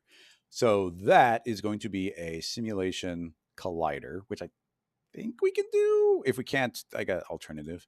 And this one will just be a piece of cloth. Again, I'm going to say that the cloth is allowed to be very bendy, a little bit stretchy. And then we're going to right click and add a simulation connector. And it's going to connect to, actually it connects everything automatically. So I'm going to say connect to other objects do a update live, and all I have to do is change the radius. It's not actually connecting with that because, like I said, or I thought it might not work. You can't connect to collider objects, but we can do something just as good, which is make that into a rigid body. And now you'll see if I change the radius that it does connect to it automatically. But now that rigid body is going to fall. But we can say, hey, a rigid body, you under your forces have a really, really, really strong follow position and follow rotation. So, and we can even put like lots of drag in there and whatnot. So essentially that can't move anymore. So that should have been, that's now bound to that. And I'll save it immediately. Okay. So let's get a color on here. It's got to be red. Maybe a little bit in the realm of burgundy. Okay, and now we hit play, and in theory, that should be connected. Yeah, it's going to fall down. Pretty much perfect. Control D. No, not Control D. Let's give ourselves some more frames. Okay, cool. So we're going to let this, like I said, we're going to get fancy. So I'm thinking that our animation, like the idea of this animation would be it's going to be framed something like this. So maybe you can even see this tube a little bit, but you wouldn't see the cloth. So the idea would be that that's just barely out of frame, and then this piece of cloth is going to come fluttering in from above, do its thing, maybe settle down. Yeah, so it's going to do that. We could let it, give it some time to settle down, but honestly, we don't even need to let it settle down because that's not the point of this particular loop. So yeah, that happens. I think I would let that fall and then make a sphere. Maybe shrink that a hair and make that I think we can make that a collider body, which means we can keyframe it. I mean, you probably want that out of scene, which we'll do. Why not? Move it further over, and then delete the keyframes. Keyframe there, and now go forward a certain amount of time. Play 1, 2, 3, 4, 5, and now I'm going to have this have traveled way over here. Honestly, I think I want it to go a little bit lower, so I'm going to delete all the keyframes out from Y, and now I'm free to scoot that down because that should yank that out. So now let's just see. I just want to see at what time that collides. And I might even put some turbulence in there just to make it be a little more wafty. But yeah, we get some like kind of wiggle going on. So this is going to come in, and I'd say right around now, I'm going to say that this is going to have some tearing. And currently it's going to be like tear past, like some crazy high number, like 500. And then over the course of the next frame, I'm going to say, yeah, but they're going to drop down to 111. Maybe it's going to be too high, but we'll find out. Hit play. Okay, so that tore right away. So we're going to go back and say, actually, we're going to just say you're tearing and leave it at 500 and see if that works. Let's just find out what point, because I don't want it to tear right off of the surface when it yanks at the base. But we need to find a level that the sphere can rip it off. We can also just keyframe it to release that particular frame.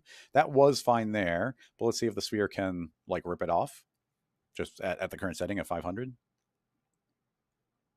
And we're gonna have to do a couple tests here to see like exactly when it is. Potentially we could do all sorts of tearing and whatnot, but let's just see what happens here. Is it going to rip through or is it going to tear? No, it's just kind of, it's successfully held on the whole time. Let's try 222. See if that's enough for that to hold on the initial yank. Nope. See, that tore.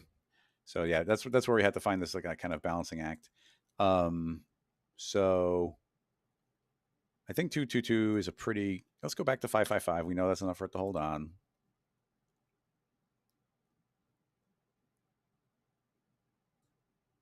And then boom, that whip right there is going to be the harshest like yank on it. So anytime after that, we could probably keyframe it again. But right around now, keyframe, go a frame later, drop it to 222. Hopefully it doesn't immediately tear off, which it doesn't. But now hopefully it's weak enough that as this propagates up, and that was able to successfully yank it off, and now it's free to go. These connections are still visually there, but they have now torn.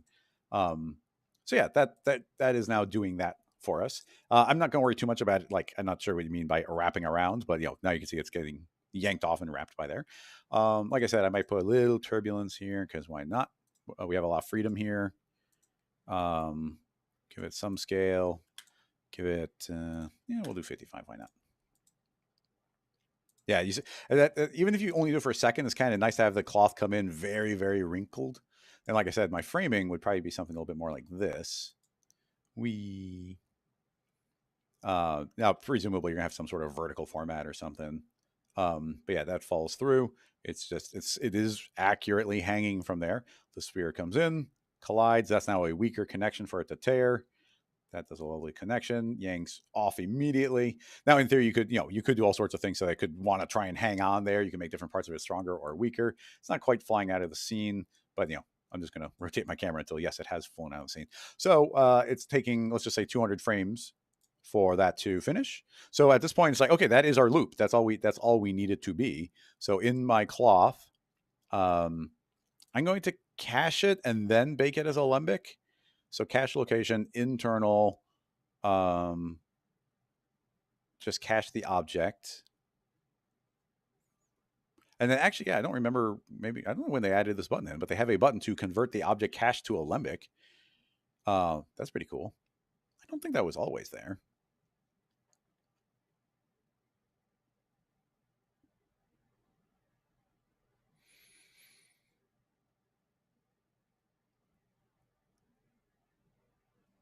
Boom. Man, I love the cloth simulation. So good.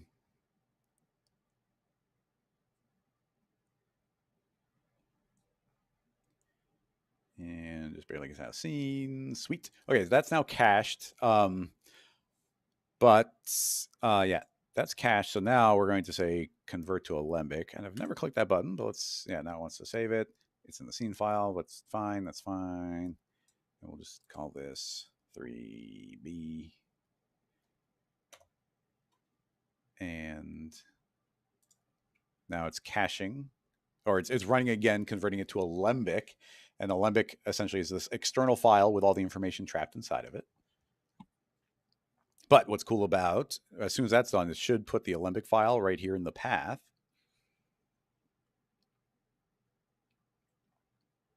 I thought this would go quicker because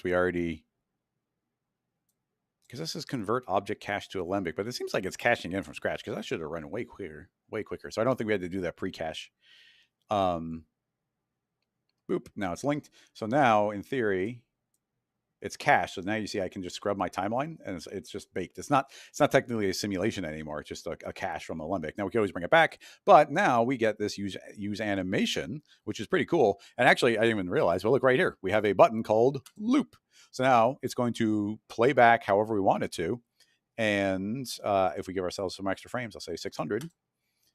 If I hit play, we're going to get the cloth. And again, if we want it to be real particular, I can frame it up a little more perfectly. So we get our cloth falling. I didn't set the sphere up to loop, but I'll ignore that for now. So the reason why it's going to be simple to do this type of loop is we are fully removing that cloth from the scene. Like we didn't see in the beginning. We don't see it at the end. Well, I framed it a little bit off there, but now you see that is now dropping in a new one. And even though the sphere is not going to be visually moving, like this is all cached, so it's going to move as if the sphere is hitting it. Boom, and like that'll just loop forever. It's not a simulation anymore. It's just a loop. It's a looping alembic file. So yeah, I consider that type of thing relatively straightforward as long as you can hide the transition. And it even goes to like if this was going to be in your scene file and you wanted to see, it's like, oh, okay, no, it's actually a smaller part of a contraption. The whole thing is zoomed out. Well, it's like you just have to find a way of hiding your cloth somehow. So it even goes into here. Potentially you could keyframe in a new piece of cloth that kind of lowers in and goes to the proper spot, or maybe this entire pin moved down into the scene. Once it gets ripped off, it moves back up and it would move back down again. To get any further in here, you'd have to give like very specific things of what you want to do in the scene. And I'm not sure why the laptop is chugging along where it's like, this is a cached alembic file. It should be going crazy fast. Anyway, I'm going to save that and see if we got any other questions.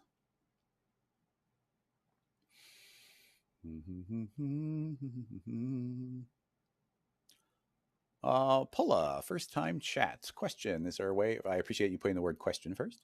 Is there a way of fixing the variable font rendering issues? Variable fonts are often created with overlapping paths, but Cinema renders them as extra holes in letters. I gotta say, I'm not familiar with variable fonts. Is a variable font what I think it is? Is a variable font a font with built-in variation? And does Cinema support variable fonts? And if it does support variable fonts, how do I get one? Is there already one in here? Variable fonts are often created with overlapping paths. Variable font has overlapping paths, but Cinema renders them as extra holes in the letters. Potentially, well, it depends. I'd have to see one, and I don't think I'm going to be able to get extra or easy access to it. Let me swap. It supports it in capsules. Is there a built-in one, Michael?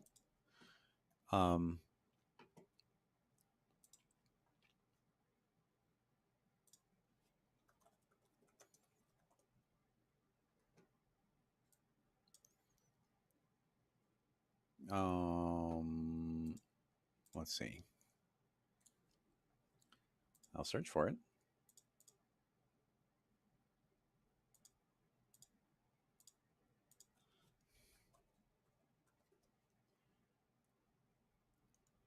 Variable. I mean, searching for variable didn't do anything. Is it called something in particular? In the text capsule. Okay. This one?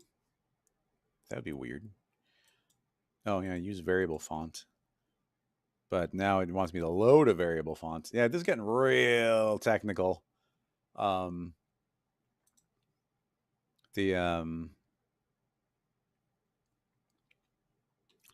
Because then, they're saying that it's not rendering correctly. It's coming with holes in there. Okay, how do we just delete one? Icons, fonts. Are these all variable fonts? Okay, yeah, these are variable. So let's see, what's one I kind of like the look of? I tend to like the thicker, boxier fonts. I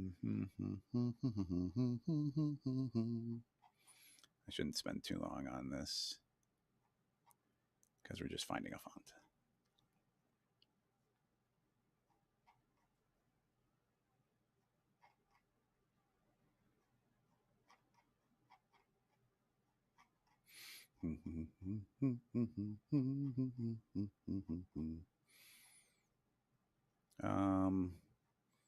Yeah, my style of font, I'm just not seeing one pop up right away.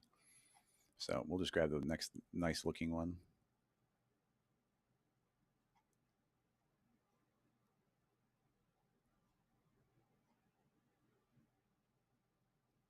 That's fine. I'll take this one. Get the fonts. Download all. Show the folder. Now we load.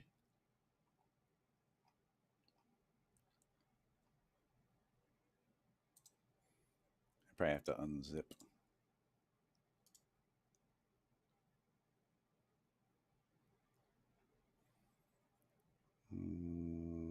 Extract all. We go inside here, and then do we link to the folder or do we link to one of these specifically?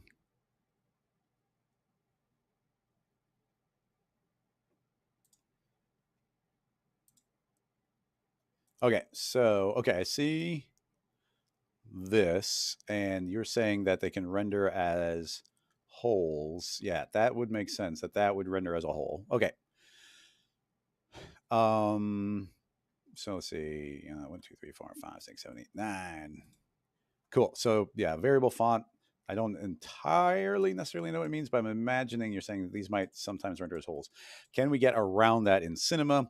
Considering there's a capsule, that does add extra question marks on here.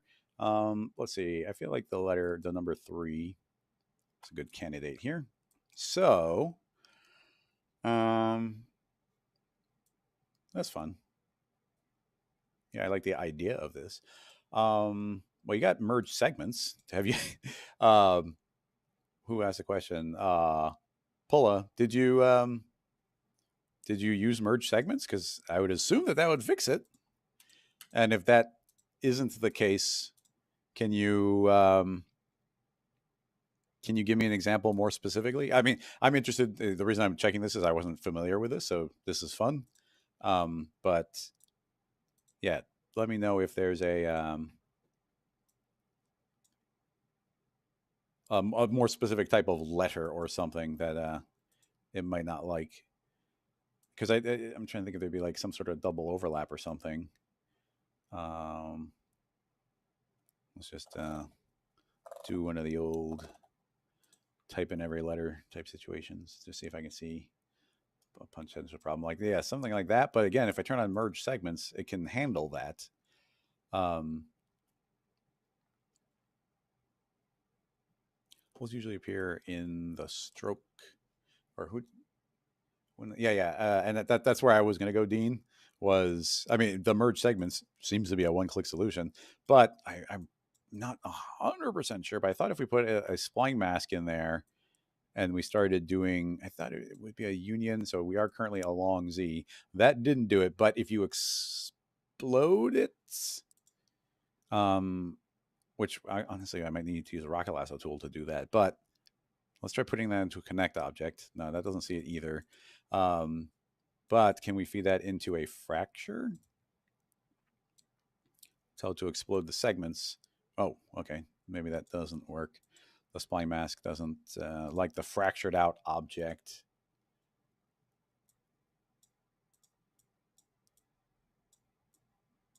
Yeah, I thought maybe we could do it that way. It doesn't seem to like it. Try it in the 3D. Okay, so you're talking about extruding it. Okay, so we extrude it. Now, oh yeah, okay, so that's the whole. But yeah, if you go into the font and say merge segments, then those will just go away. Like it's one, they built it into the tool. It's a one-click solution. So it just seems to work. I am curious if I can get the explode thing working, because I remember I was able to use the utility splines to trick that into working. So, but I don't know if it'll work. Because we can feed into something like smooth, say don't even smooth. It's not doing anything now. And then we go into spline. I'm going to say output as exploded every segment. No, it does the same thing as the fracture. So it's just a same thing there. But yeah, essentially, I just told that to explode. So if I make this editable, you see it's returning now as a series of individual splines. But the spline mask is not liking that. And we are along Z, so that would just kind of have to work or not work. And it's not working.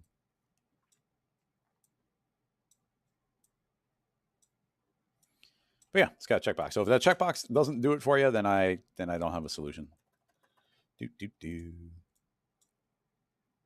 Checkbox. No, didn't refresh this time. Wait, why is it not refreshing this time?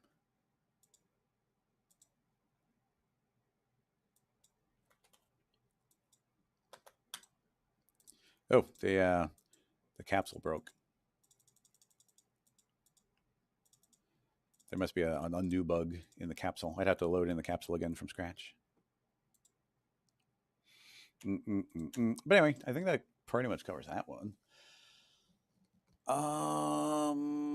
Fluff. Is there a way to have a texture attached to a volume builder when the objects inside are merging and animated?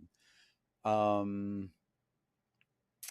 really. I'm assuming I know what you mean. And it's something that everybody, it's like we have an instinct that this should just work, and it just doesn't. So if I'm understanding correctly, let's say we had a cube, and you know what? Just for it being super old school and simple. I'm going to make a standard material just because I want to. Well, let's not even do that. That's silly. We'll go back to Redshift. But if I make a material and I'm going to search for media UV, go to the bottom. Wait, oh, there it is. UV grid. Oop, don't open in the picture viewer. That's weird.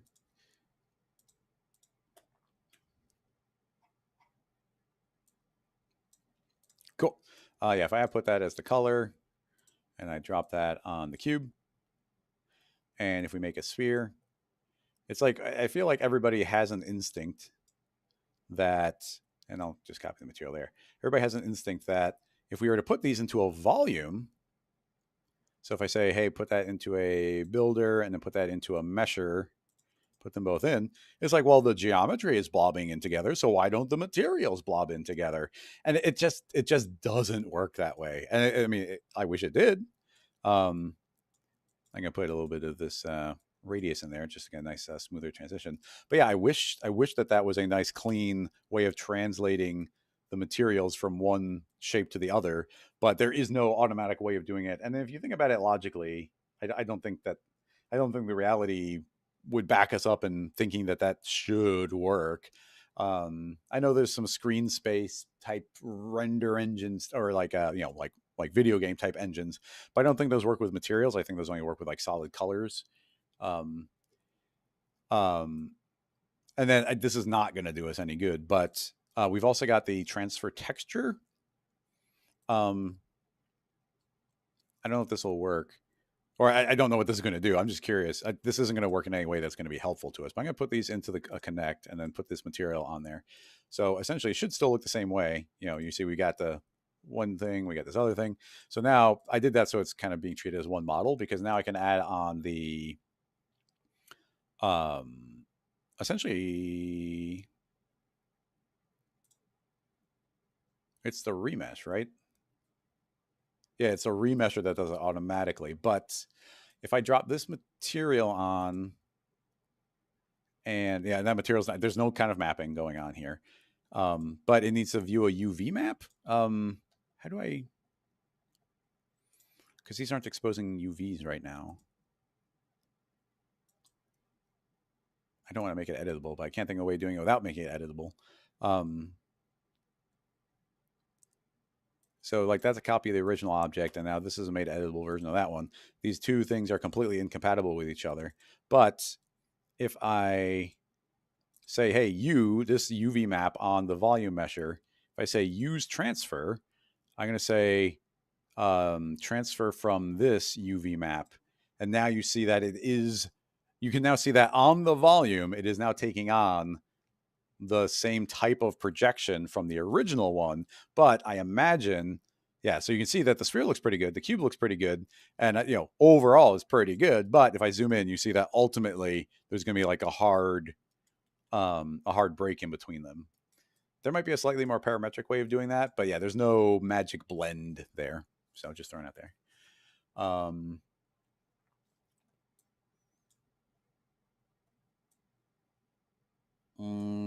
Demi, are you kind of referring to what I literally just did here? Hey,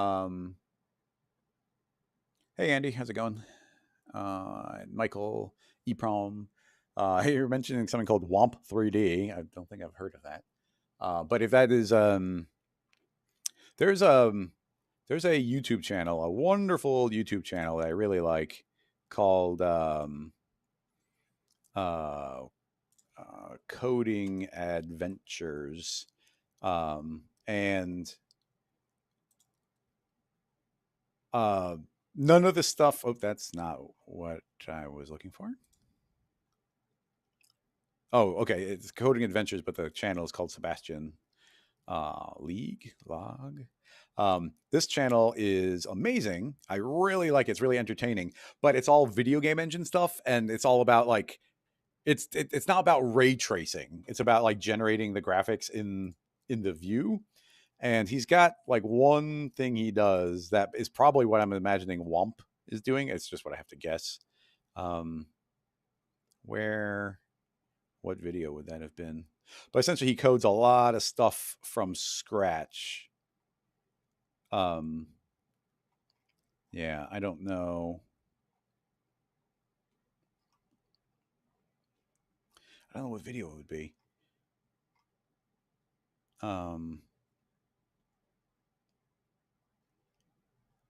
Yeah, sorry, but he had a video where he kind of could blob objects in and get them to blur, but it was doing it via a complete just a method that's like unrelated to like what something like cinema does. Like it's just not the same thing.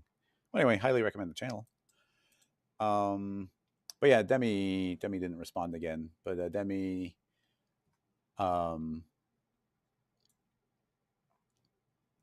you're saying do it with fields by Imagine. You're just referencing what I just did. Essentially, we just did the property transfer, and fields are now doing property transfer.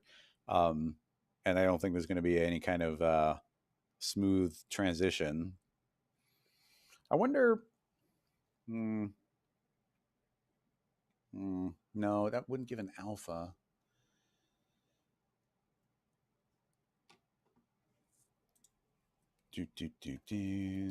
I'm gonna undo a few times. I don't think that's a thing. There's a demo. It was procedural back in 2023. It had no hard edges. That just sounds like a soft transition. Like, as far as it transferring onto this other thing, like the UVs just wouldn't match. That doesn't. I mean, would be intrigued, but that's just not my understanding.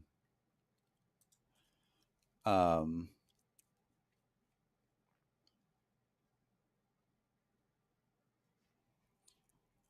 like we could do vertex map transfers with detail, but obviously that's not going to be per pixel. That's going to be per point on the mesh. That's no good.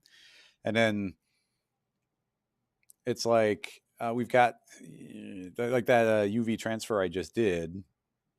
It's like, well, could you do that and do it again and then crossfade it? It's like, well, I could crossfade it in the material using a vertex map at the transition point. So could you do two vertex maps? I mean, that feels complicated. And I don't think you're going to get like a beautiful blend. Even right now, this isn't the actual UVs, but you see, we kind of get this really nice blending where everything continues, where we could fake it with a crossfade, but the crossfade doesn't feel like what we actually want. Like what we actually, in the way that these meshes feel like they're meshing and blobbing into each other. We want the materials to feel like they're blobbing into each other. And I just don't think that's a thing. Um, yeah, maybe we're just thinking of things slightly different, Demi. I appreciate the thoughts, but um, but yeah, crossfade just isn't what I'm thinking. But I don't know. Somebody gives more clarity on that. Maybe we could explore. Okay, somebody just linked to. Oh! You found the ray tracing, the ray marching. Yeah, but again, ray marching, terraforming, find ray marching. There, that one. Let's mute. I'm gonna make it tiny, just so that we don't get copyright infringement-y. But yeah, it's like a completely different conceptual process to like what we're doing, where you see like all these types of spheres, and then he starts translating this into geometry, and now he's doing like real time like Boolean operations, but these aren't geometry based Boolean operations. These are like in your graphics card raw math intersections, and then via that you're able to do like some super wacky and really cool looking things. And this is, like I said, this is what I imagine Womp is doing. So yeah, see that type of transition, but this is not what you're seeing there. Isn't geometry the way we think of geometry. Like that's something completely different. So yeah, but yeah, thanks for tracking down the more specific one.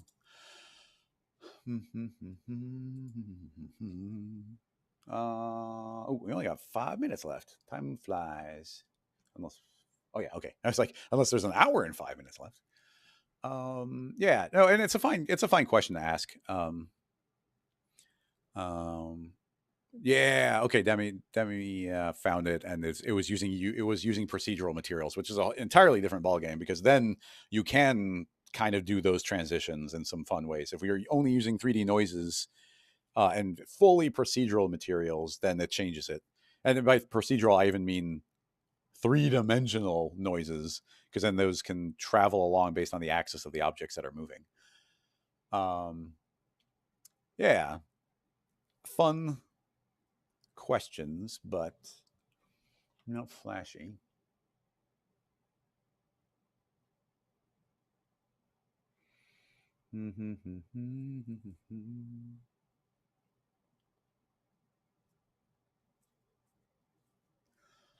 Did we have any little questions or any follow-ups to what we are already doing that we might be able to do? uh, yeah, Muhammad, like a little bit ago, like pretty much the way you mentioned it, that it's not possible that you can transfer the UVs the best you can and then use a vertex map from one to the other to show the transition in between is where we eventually started talking about it. So yeah, you're exactly on track to my understanding of how far you could push it.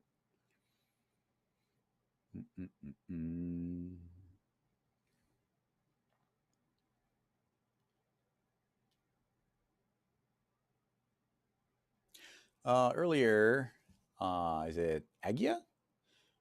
How do you deal with the collider not working properly? Even if you subdivide the collider, oh, the particles leaking. That is a tricky one, and it's very dependent on seemingly a lot of variables. And I can't say that I have a full grasp on it, but let's see if we can make a scenario where it's causing trouble. So I'm going to make this into a collider, and we're going to make a basic emitter, and I'm going to let that just do its default thing, maybe even crank up the particle count, live for 100 frames ish, and gravity. That's a collider. So now we say, give me a collide, and we drop that down there. And now let's see if we can get some particles escaping. Hit play. It's gonna be hard for you to see those.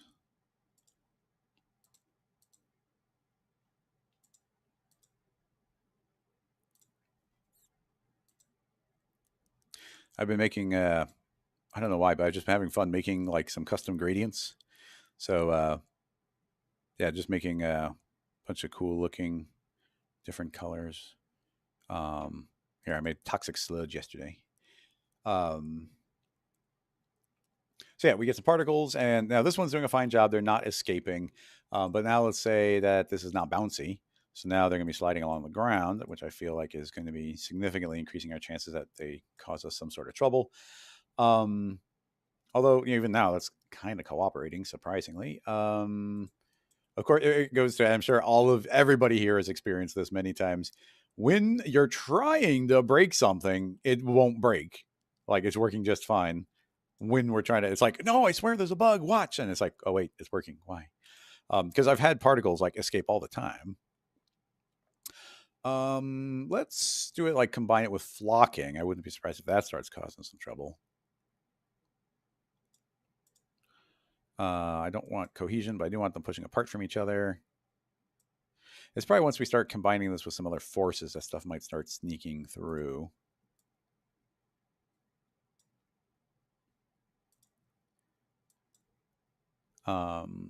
It just keeps working.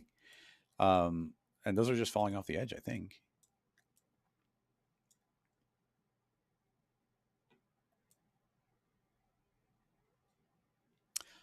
Okay, we'll try it not on a flat plane.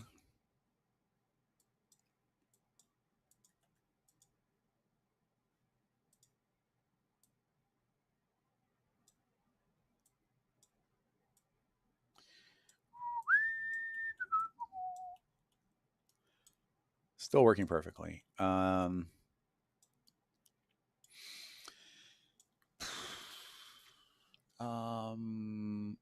Agia, if you're still here, do you have a more specific example of them sneaking through? Because like right now it's cooperating, where I've definitely had it not cooperate, but what can I do when the cooperation is not cooperating?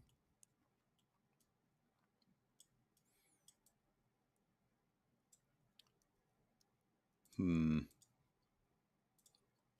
Hmm. More particles.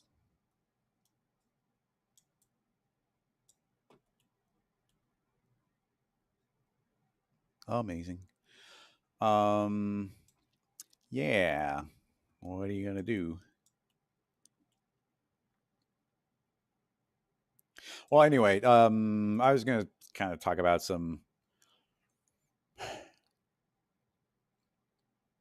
one good trick you can do is say that the collider side don't just be on the front, be on both.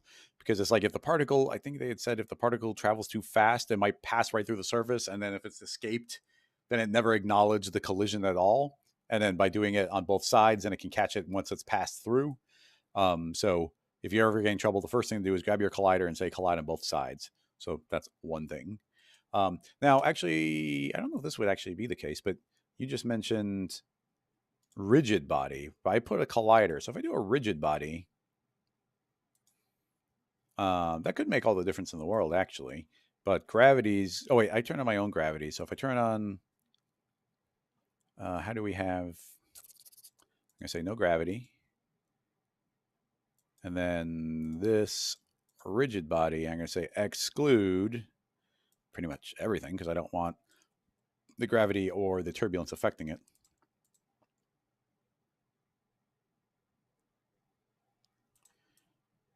Is that okay? Well, now that's a rigid body and not a collider body. We're definitely getting more trouble.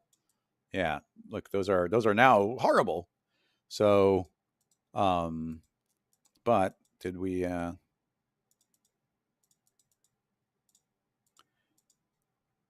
Rigid bodies, I don't even think have an inside and an outside. Yeah.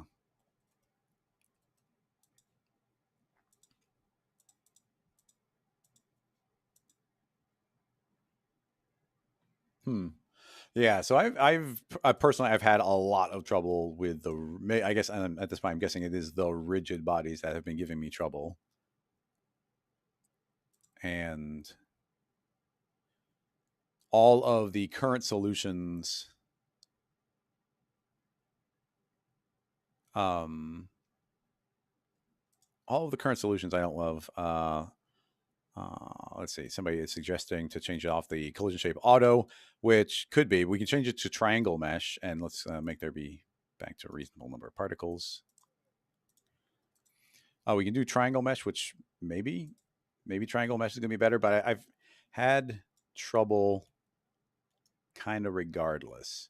Turn off that. Turn off that. Let's simplify. Way slower. Yeah, see, that seems to be doing okay. I think we're getting this. Yeah, we're definitely getting some escapees. Hard to tell.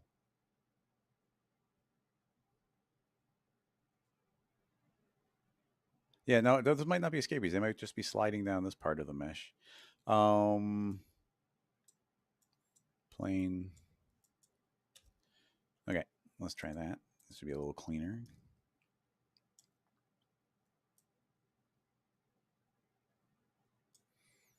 Yeah, that seems to be doing an okay job.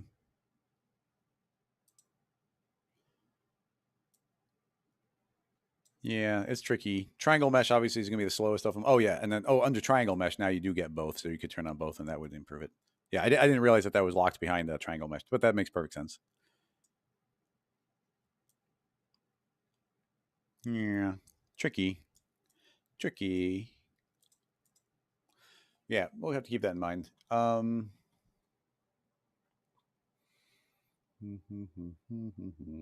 Yeah, the order.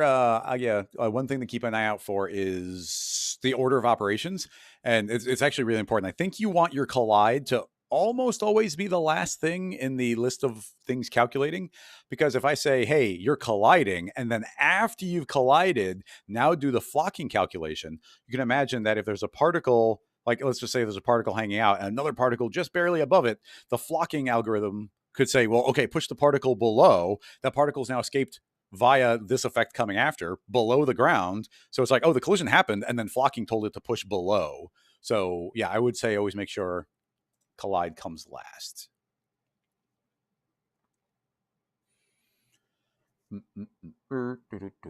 When using freeze on the cloner setup set to grow, how can you animate the field that is triggering the growth? The effect seems to work fine if the triggering field isn't animated. Okay, by triggering field, but when I animate the field that triggers the grow effect, it seems as if the freeze stops working. Okay, so that's a nice simple one. We'll probably close out on this one. So if I understand correctly, you've got a vertex map, and my assumption is you've got something like, let's just keep it simple, like we got a little sphere here. So we're going to make a sphere. We're going to give it a big old fall off, make it tiny. So you got this little one here, and you want to do some freeze, but at the same time, you want this spherical field to be moving around, like adding to it and adding like more sources for the freeze to go. And as soon as this starts animating, it's not behaving the way you expect it to. That's my assumption. If I'm wrong, please add clarification in there. So we can create a freeze. We change freeze to grow. We say clear. And I think we have to set that to add, because now it's actually seeing it. So if we have play, that's going to grow. Typically, I like doing a larger radius with a very weak effect. Yeah, so you get that soft look. But it's my understanding the setup as I have it should just work. So if I move this over, let me make sure I'm moving two-dimensionally. Yeah, so as I move this around, that's all going to add to it automatically, and I can just draw. But you're saying, yes, but you are not using a vertex map, just cloners. When you use freeze on a cloner setup to grow. Interesting. I almost always do it via a vertex map, but I wonder if this translates just over to cloners. So I'll just make a matrix to do essentially the equivalent. So now it's 40 by 40. And how do I do this? I guess I add I mean, technically a vertex map probably works on a matrix object, but let's do it the way it was designed to, with a MoGraph weight map, which is the MoGraph equivalent of a vertex weight map. And now we say use fields. In the field, we say we use spherical field. We say create a freeze, set to grow, set to a larger radius, set to low power, set to add. We have play. And let me increase that radius some more. And maybe I had a larger percent before. Okay, there. So now we see it growing. And if I grab, a little too fast now. If I grab this and move it, it's working fine on a vertex weight map. I wonder how you're driving it. I can grab this and convert it to a cloner. If you didn't know, you can go to MoGraph and you can say swap matrix cloner, and now that's converted to a cloner. I wish it changed the name to cloner, but it is a cloner. And that's a vertex weight map, and then I can make it like a plane effector. Don't clone that.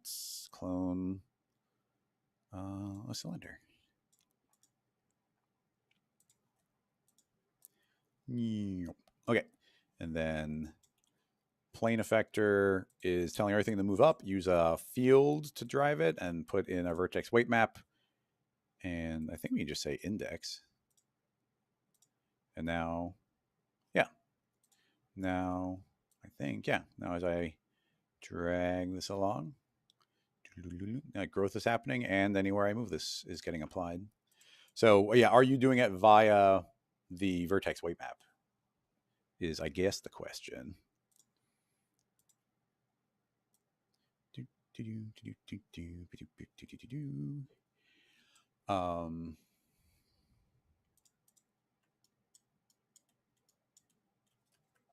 guess I'll save that one.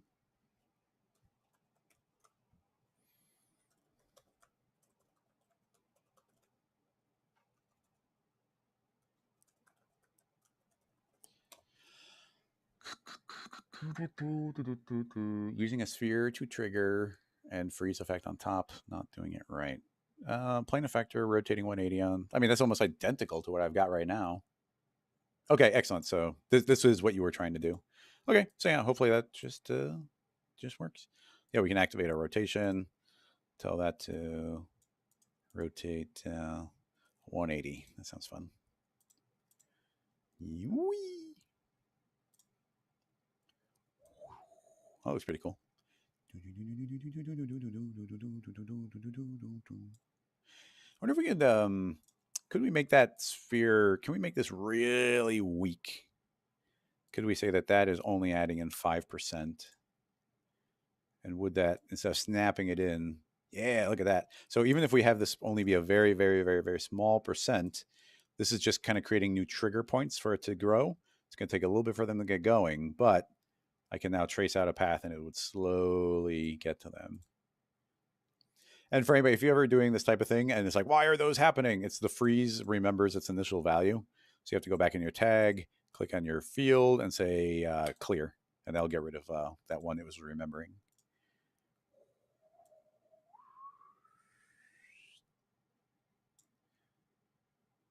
Yeah, it's pretty fun. I like it. Very clean. Save. I guess I'll just for the demo file keyframe the position. Zoom. So people can actually tell that that's doing something. I love it. I love vertex maps and all the equivalents, like all this type of grow stuff and modification.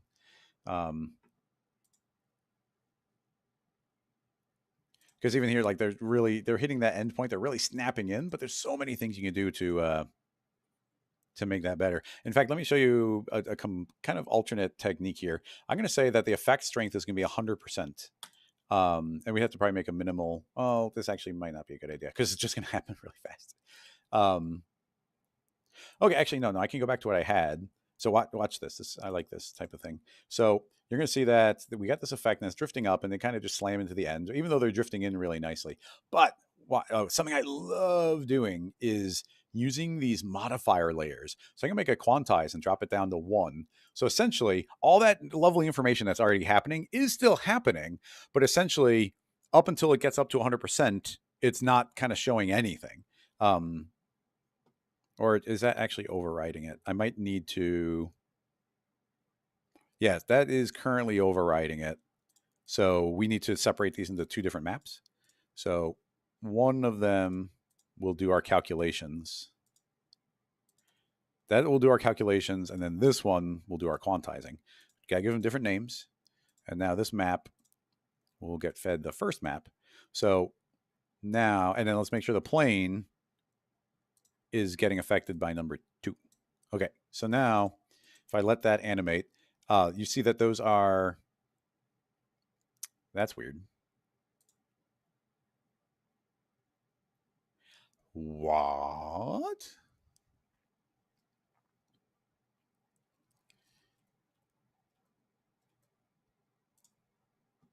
Well, that doesn't make any sense. Freeze, add, that's doing its own thing. I'm going to name it A. And then this one is B. This one is got this information coming in. It's saying nearest. That's fine. I'm just going to say index. Maybe that makes the difference. Yeah. So yeah, well, you see here, without the quantize, the values are coming in, and you see they're slowly turning yellow. If I turn on the quantize, now it's just snapping.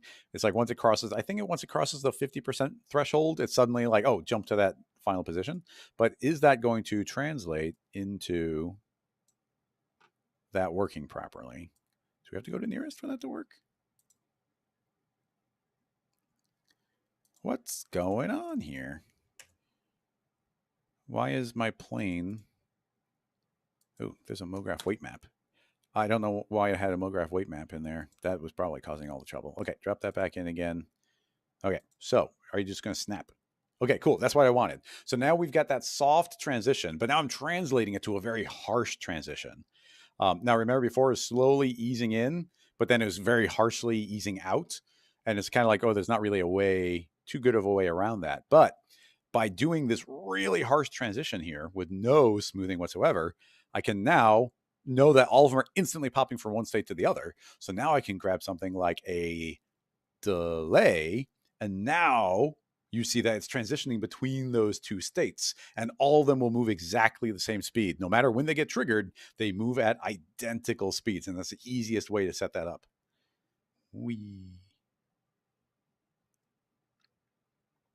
So yeah, I always really like doing this type of transition. And you could like go really light, so it's still gonna move quick, but you still get that little ease out and a little bit of ease in. And you can go like overboard, like really crank it up, and then let these slowly make their transition.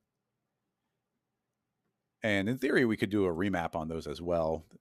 That might need another map, maybe, but yeah, I like doing those transitions. And then even a layering up a. Oh, I put that in the plane effector with a delay, which is valid. We could put that delay in the tag as well. But yeah, we can do this delay, not too strong, duplicate it again. And then this one, I'll set it as a spring. And now we should get the transition, bing, bing, bing, and a little bit of spring. A little spring is going. Always remember to turn off your clamp when you're doing the spring.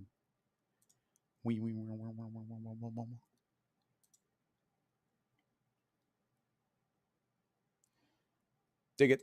I dig it. I'll save that as another version just in case somebody cares. Okie dokie. Okay, we only went over a little bit. That's all good. I think that's going to wrap this one up. Thank you so much, everybody, for coming. We had lots of interesting questions. We stayed very much in the world of particles. I think we got some slightly different people in the audience. So people are typing out questions where in previous seasons, there's been a lot of like Instagram links of like, oh, here's this cool looking thing. Like, how was it made? And we've gotten like none of those questions lately. I guess Tobias had sort of one of those types of questions with Sage's work, but yeah, pretty cool. Anyway, I just want to say thanks again, everybody, for coming and hanging out during the live stream. Couldn't do it without all the questions coming in. I'll put a copy of those links again. So if you're in the chat, you should follow Rockula. Oh, even putting those spaces in my document doesn't work on pasting these. Anyway, follow the newsletter. That's a good place for getting heads up on sales. Join the Slack channel, get real-time information about when streams are going live. Twitter for random thoughts. Don't post on Instagram too often. Probably should. That's where most people are. But anyway, I think I'll wrap it up. Thank you so much again, everybody, and I'll see you in a week. Bye-bye, everybody. Credits roll.